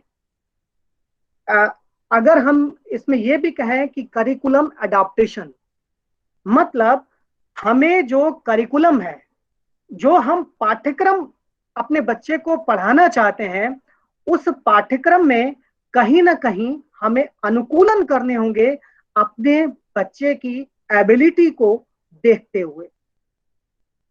क्योंकि मान लिया, एक छोटा सा एग्जांपल आप लोगों को देता हूं कि मेरे क्लास में एक विजुअली इंपेयर्ड बच्चा बैठा हुआ है, और मेरा जो चैप्टर है वो मैं उसमें अपने चैप्टर में कुछ शेप या साइज के बारे में कुछ बता रहा हूं, या किसी पिक्चर के बारे में बता रहा हूं। तो हमारा जो विजुअली इंपेयर्ड बच्चा है, जो दृष्टि बाधित बच्चा है, वो उस पिक्चर के बारे में समझ नहीं पाएगा। अब हमें क्या करना है, हम उस जो पिक्चर है, भाई वो उस पिक्चर को देख नहीं पा रहा है। तो जब देख नहीं पा रहा है तो हमें क्या करना है, हमें उसको उन किताबों को उपलब्ध कराना है जो कि टैक्टाइल हो, जिसमें कि टैक्चुअल कुछ उभरे हुए चित्र हों, जिन चित्रों के माध्यम से वो समझ सके। लेकिन कभी कभी कुछ चित्र ऐसे होते हैं जिनको उभारने के बाद भी बच्चा अच्छी तरीके से समझ नहीं पाता है ना। तो हम लोग उसमें क्या करते हैं, जो हम एक्सपर्ट हैं, उसके लिए हम लोग क्या करते हैं कि हम लोग उस जो चित्र है उसको ब्रीफ कर देते हैं वहां पे। जैसे कि एक कछुआ बना हुआ है, एक खरगोश बना है, कछुए और खरगोश की कहानी है, और वो कछुए खरगोश की कहानी उस पिक्चर में खरगोश आगे जा रहा है और कछुआ पीछे है, या कछुआ सो गया, और मैं उसको अगर चित्र के माध्यम से उभार के दिखाना चाहता हूं तो शायद मैं उसको उभार के नहीं दिखा सकता उस बच्चे को, क्योंकि कछुआ सोता हुआ कैसे दिखाई देगा, खरगोश भागता हुआ कैसे दिखाई देगा, ये थोड़ा सा मुश्किल होगा। तो हम लोग क्या कर सकते हैं कि हम लोग उस चीज को, जो पिक्चर है, उसको ब्रीफ करके उस जगह पे प्रॉपर लिख सकते हैं कि एक एक कछुआ है जो कि सो रहा है, जो कि सोया हुआ है, एक खरगोश है जो कि उससे आगे भाग रहा है ना, या खरगोश सो गया। मैं एक एग्जांपल दे रहा हूँ, कहानी पे मत जाइएगा, क्योंकि खरगोश सोता है और कछुआ कछुआ भागता है। मैं एक एग्जांपल दे रहा हूँ कि जैसे खरगोश अगर सोता हुआ बताया तो आप बोलेंगे, उसमें ब्रीफ कर देंगे कि एक खरगोश सो रहा है वहां पे और कछुआ उसके आगे निकल रहा है। इस तरीके से हम उस पिक्चर को प्रॉपर डिस्क्राइब कर देंगे, जिससे कि हमारा जो विजुअली इंपेयर्ड बच्चा है उसको पढ़ने में आसानी होगी, है ना। ऐसे ही जो इंटेलेक्चुअल डिसेबल वाले बच्चे हैं, उन इंटेलेक्चुअल डिसेबल वाले बच्चों के लिए क्या होता है कि उनकी आईक्यू के आधार पे उनको अलग अलग क्लासरूम में बिठाया जाता है। तो अगर वो फर्स्ट क्लास में है तो हम लोग क्या करते हैं कि हम लोग उसके करिकुलम में हम ABCD अगर पढ़ा रहे हैं तो डायरेक्ट हम उसको ABCD डायरेक्ट ब्लैक बोर्ड पे, व्हाइट बोर्ड पे पढ़ा रहे हैं तो हम ना पढ़ा के हम लोग क्या करते हैं कि हम लोग उसको प्रॉपर एक एक ए देते हैं उसको और बताते हैं कि बेटा ये ए है देखो, है ना। मतलब प्रॉपर इंस्ट्रक्शन करके उसको एप्पल भी दिखाते हैं, सेब भी दिखाते हैं, इवन मल्टी सेंसरी कॉन्सेप्ट उसमें हम लोग, मल्टी सेंसरी अप्रोच उसमें इन्वॉल्व करते हैं, जिससे कि हमारा बच्चा जो है प्रॉपर अच्छी तरीके से पढ़ पाए। मेरी बात कहने का मतलब यही है कि हमें अपने बच्चे की एबिलिटी को देखते हुए, उसकी योग्यता को देखते हुए, उसकी डिसेबिलिटी को देखते हुए हमें अपने करिकुलम में कहीं ना कहीं कुछ मॉडिफिकेशन करने होंगे, कुछ चेंजेस करने होंगे, कुछ अडॉप्टेशन करने होंगे, अर्थात उनके अनुकूल उस जो भी हमारा करिकुलम है उसको उस बच्चे की एबिलिटी के आधार पे उसको ढालना होगा। और करिकुलम एडॉप्टेशन बहुत इंपॉर्टेंट एक एस्पेक्ट है किसी भी टीचर के लिए, कि वो करिकुलम अडॉप्टेशन किस तरीके से करे जिससे कि उसका बच्चा अच्छे तरीके से उस करिकुलम को सीख पाए। मेरा नेक्स्ट पॉइंट है teaching strategies according to their individual differences. अगला पॉइंट है कि टीचिंग स्ट्रेटजीज। अब करिकुलम अडॉप्ट कर लिया, अब करिकुलम अडॉप्ट करने के बाद हमें ऐसी शिक्षण रणनीति बनानी है, ऐसी स्ट्रेटेजी बनानी है जिससे कि हम अपने प्रॉपर जो हमारा CWSN है वो उसके इंडिविजुअल डिफरेंसेस को देखते हुए, उसमें जो व्यक्तिगत भिन्नताएं हैं उनको देखते हुए हम उसको जो सिखाना चाहते हैं वो सिखा सकें। तो स्ट्रेटेजी के लिए हम लोग या आप लोग सभी लोग बहुत अच्छी तरीके से जानते हैं कि हम लोग IEP बनाते हैं, जो कि इंडिविजुअलाइज्ड एजुकेशनल प्रोग्राम या कुछ लोग प्लान बोलते हैं। हम पर्टिकुलर हर बच्चे के लिए एक गोल निर्धारित करते हैं और उस गोल को निर्धारित करते हुए एक IEP बनाते हैं, और जिस IEP के जरिए हम उस बच्चे को सिखाते हैं या लर्निंग जो हमें देना है वो हम करते हैं। IEP एक बहुत इंपॉर्टेंट, जैसे मैंने कहा कि करिकुलम एडॉप्टेशन के बाद IEP सबसे चैलेंजिंग चीज है, सबसे चैलेंजिंग कॉन्टेक्स्ट है हमारे CWSN को। जो हम सिखाना चाहते हैं, जो हम उसे देना चाहते हैं, उसके लिए सबसे चैलेंजिंग है। हम IEP जितना सशक्त बनाएंगे, जितना अच्छा बनाएंगे, हमारा बच्चा उतनी अच्छे तरीके से जो हम जिस ऑब्जेक्ट को लेकर बड़े हैं, जिस एम को लेकर बड़े हैं वो लक्ष्य की हम प्रतिपूर्ति कर पाएंगे, उस लक्ष्य को हम पूर्ण कर पाएंगे। तो IEP हमारे लिए बहुत इंपॉर्टेंट है। और IEP मुझे लगता है ऐसा कोई भी व्यक्ति, ऐसा कोई भी टीचर यहाँ पर नहीं होगा जो IEP के बारे में भली भांति परिचित न हो। अब उस IEP को देखते हुए हमें मल्टी सेंसरी अप्रोच लेते हुए अपने बच्चे को टीच करने को, उसको पढ़ाने का हमें टीचिंग स्ट्रैटेजी बनानी है। उस टीचिंग स्ट्रैटेजी में हम यह भी निर्धारित करें, क्योंकि होता क्या है कि कहीं कहीं पे हम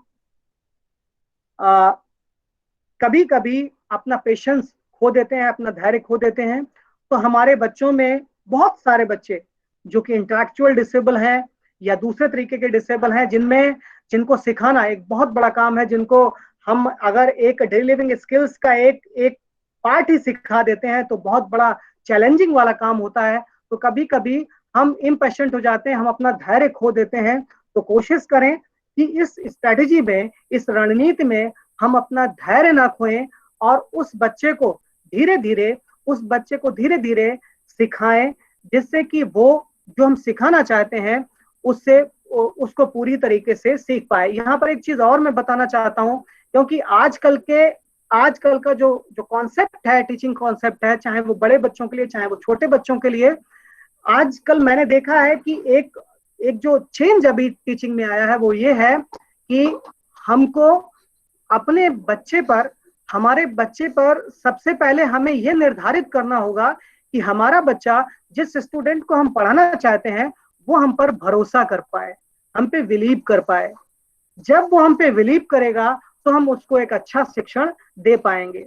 तो बच्चे के साथ में एक छोटा सा हमें थोड़ा सा जो है फ्रेंडली एटमॉस्फेयर भी क्रिएट करना होगा, जिससे कि हम उसके जो साइकोलॉजिकल, अगर उसमें कुछ मनोवैज्ञानिक कुछ अगर वो लर्निंग में कोई ऐसी प्रॉब्लम है जो उसके साइकोलॉजिकल एस्पेक्ट को देखते हुए लर्निंग में कुछ प्रॉब्लम आ रही है, उसको भी हम जान पाए, वो अपनी अंदर की बात हमसे कह पाए, वो हमको बता पाए कि उससे क्या प्रॉब्लम है, चाहे वो घर में हो, चाहे वो स्कूल में हो, चाहे वो क्लास में हो। यह प्रॉब्लम वो तभी आपसे कहेगा जब उस बच्चे का बिलीव आपके ऊपर होगा, आपके ऊपर जैसे ही वो विश्वास करेगा बच्चा, वो अपनी सारी बातें आपसे शेयर करेगा और उन बातों को ध्यान में रखते हुए आप यह जान पाएंगे कि उसकी लर्निंग में कहाँ पे प्रॉब्लम आ रही है।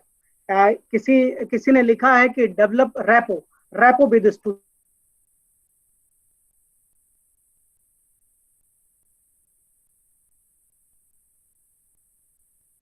जब आप अपनी स्किल्स में पूरी तरीके से पारंगत हो तभी आपका जो जो रैपो है वो प्रॉपर डेवलप हो पाएगा।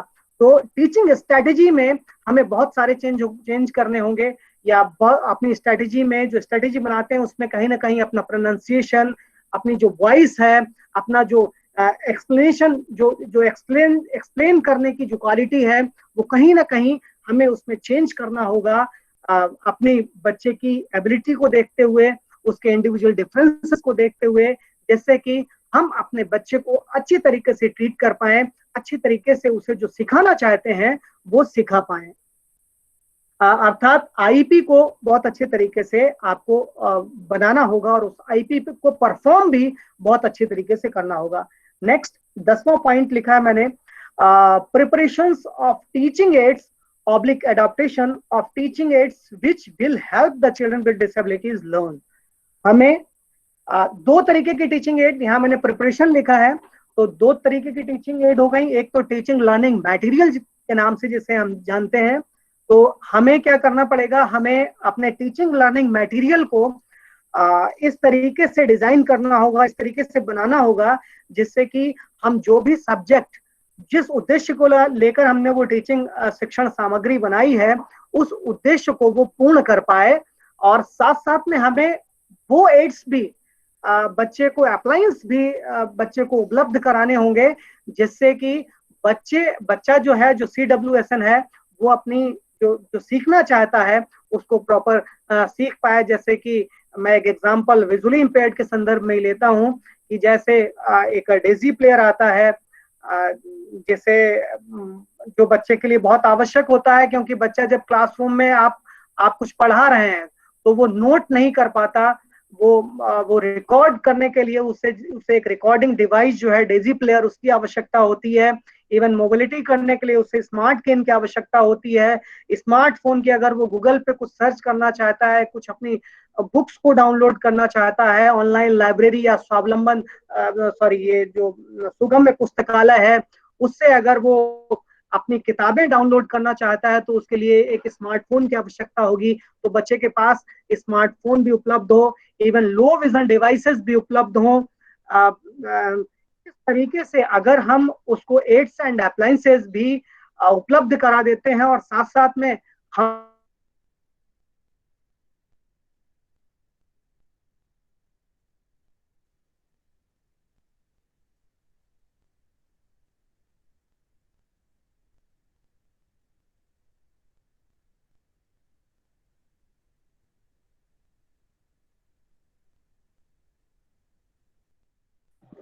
सॉरी, नेटवर्क चला गया था, सॉरी इसके लिए।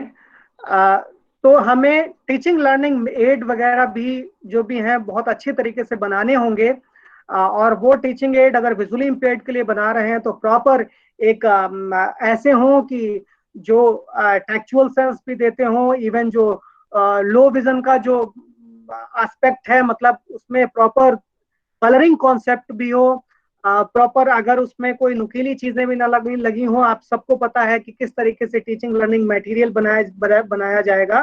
तो टीचिंग लर्निंग मटेरियल भी आपकी जो जो इफेक्टिव ऑफ टीचिंग है, जो जो आपका जो पढ़ाने का जो स्ट्रेटेजी है, उसमें कहीं ना कहीं आपका टीचिंग लर्निंग मटेरियल भी कहीं ना कहीं इफेक्ट करेगा, कहीं ना कहीं हेल्प करेगा। अर्थात उन टीचिंग लर्निंग मटेरियल का भी एक तरीके से अच्छा होना जरूरी है। दूसरी चीज, एक और भी दूसरे संदर्भ में मैं आपको बताना चाहूंगा कि कभी कभी होता क्या है कि हमारे यहाँ कभी कभी जब इंस्पेक्शन होता है, तो इंस्पेक्शन करने के लिए बाहर से जब लोग आते हैं, कोई अधिकारी आते हैं बड़े, तो जब हमारे पास में टीचिंग लर्निंग मटेरियल अलग अलग तरीके का रखा होता है, तो कहीं ना कहीं वो हम स्पेशल एजुकेटर की प्रोफिशिएंसी भी देखते हैं। वो ये भी देखते हैं कि ये टीचर कितना ज्यादा एक्टिव है और अपने बच्चों के लिए कितना अच्छा ये इस तरीके की एक्टिविटीज कर रहा है। तो कहीं ना कहीं आपके रेपो पे उसका प्रभाव पड़ता है, और साथ साथ में आपकी जो आप लर्निंग जो सिखाना चाहते हैं, जो आप एजुकेशन देना चाहते हैं, उस पर तो कहीं ना कहीं प्रभाव पड़ता भी है।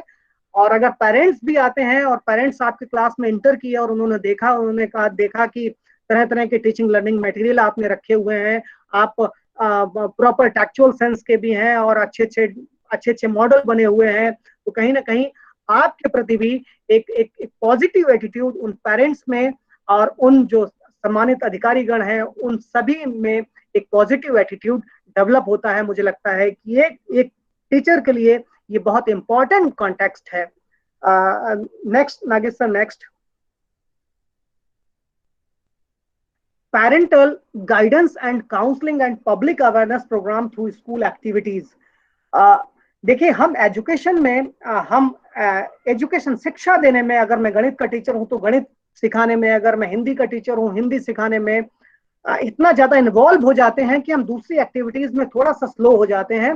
तो हमें यह भी ध्यान रखना है कि कहीं ना कहीं टीचिंग में हमारा पेरेंट्स भी, हमारे जो अभिभावक हैं, वो भी उतने भागीदार हैं बच्चे की टीचिंग में जितना हम टीचर्स हैं। क्योंकि बच्चा 4 से 5 घंटे अगर आपके पास रहता है, तो उसके बाद बचे हुए घंटों में वो अपने घर जाएगा, अपने पेरेंट्स के साथ रहेगा। तो हमें जो पेरेंट्स की काउंसलिंग है और उनको जो उन्हें दिशा निर्देशन देना है, वो बहुत जरूरी होता है। क्योंकि अगर आपने स्कूल में अगर एक पार्ट बच्चे को सिखाया है और घर में जाकर उसने अगर प्रैक्टिस नहीं,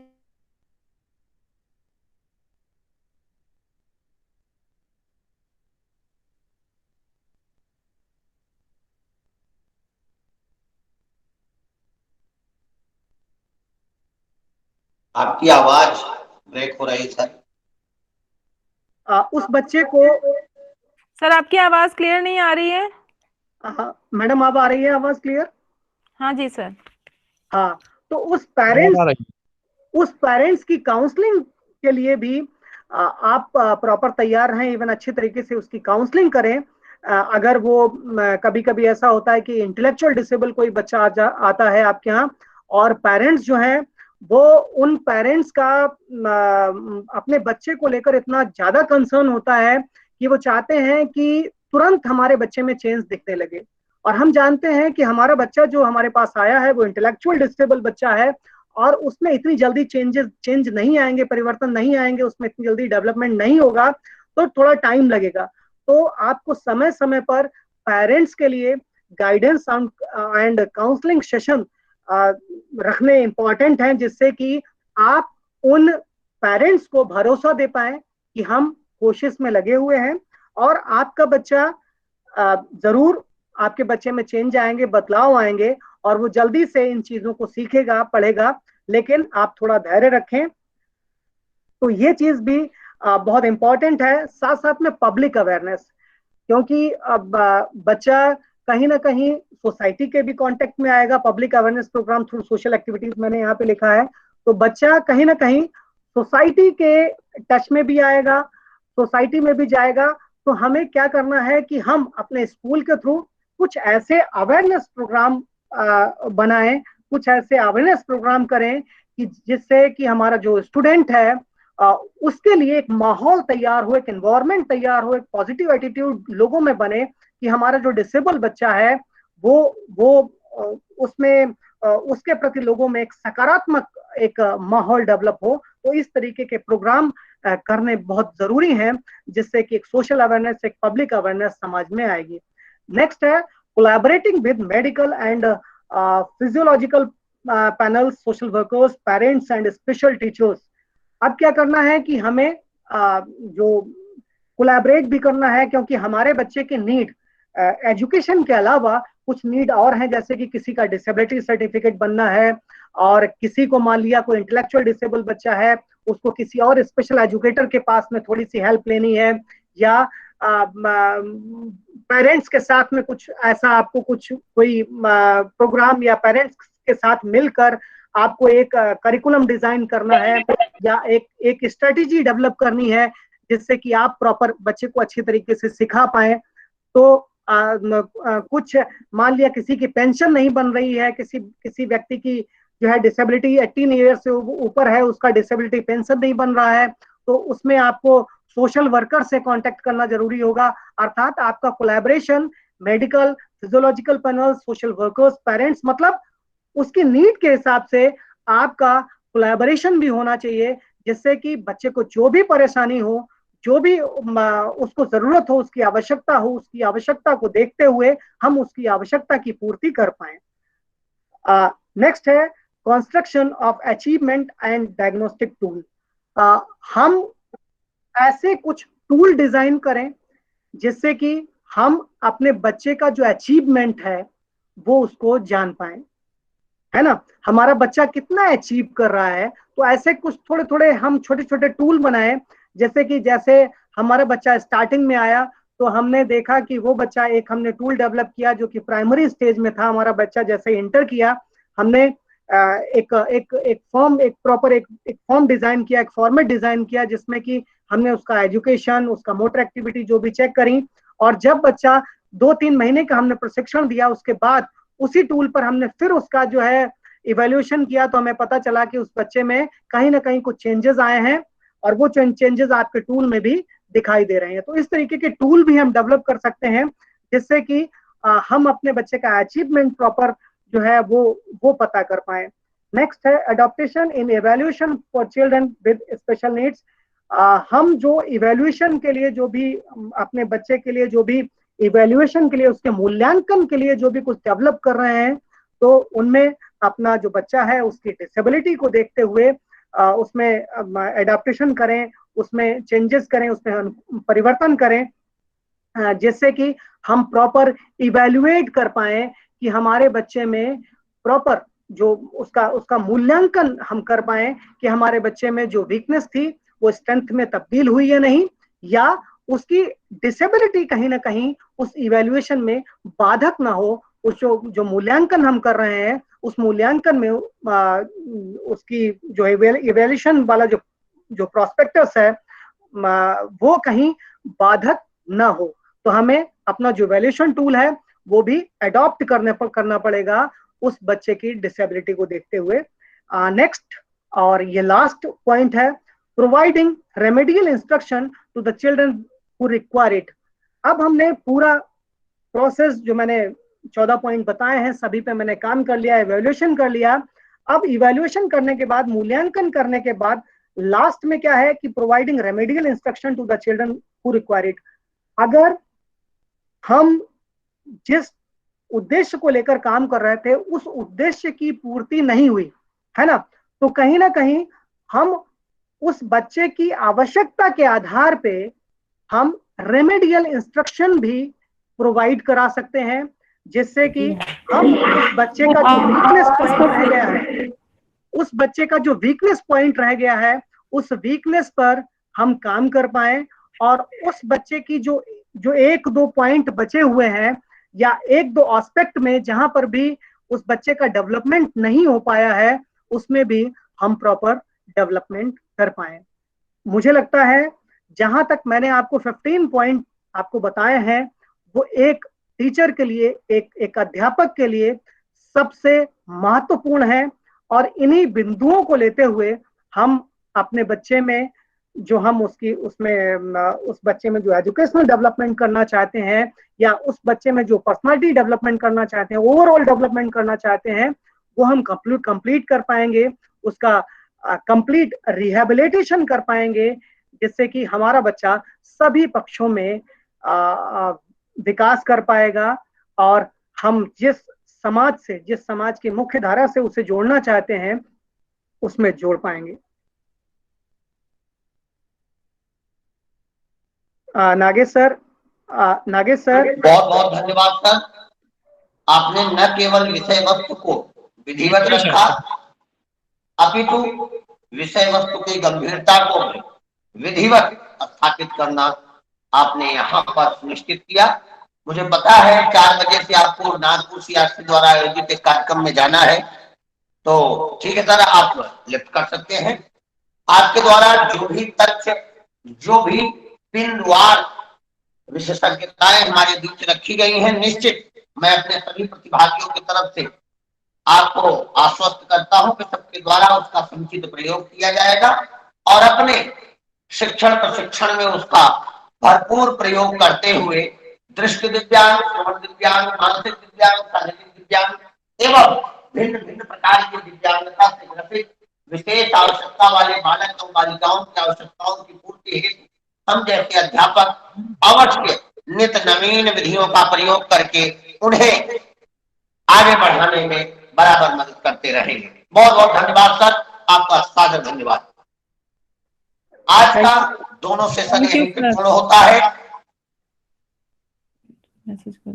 आप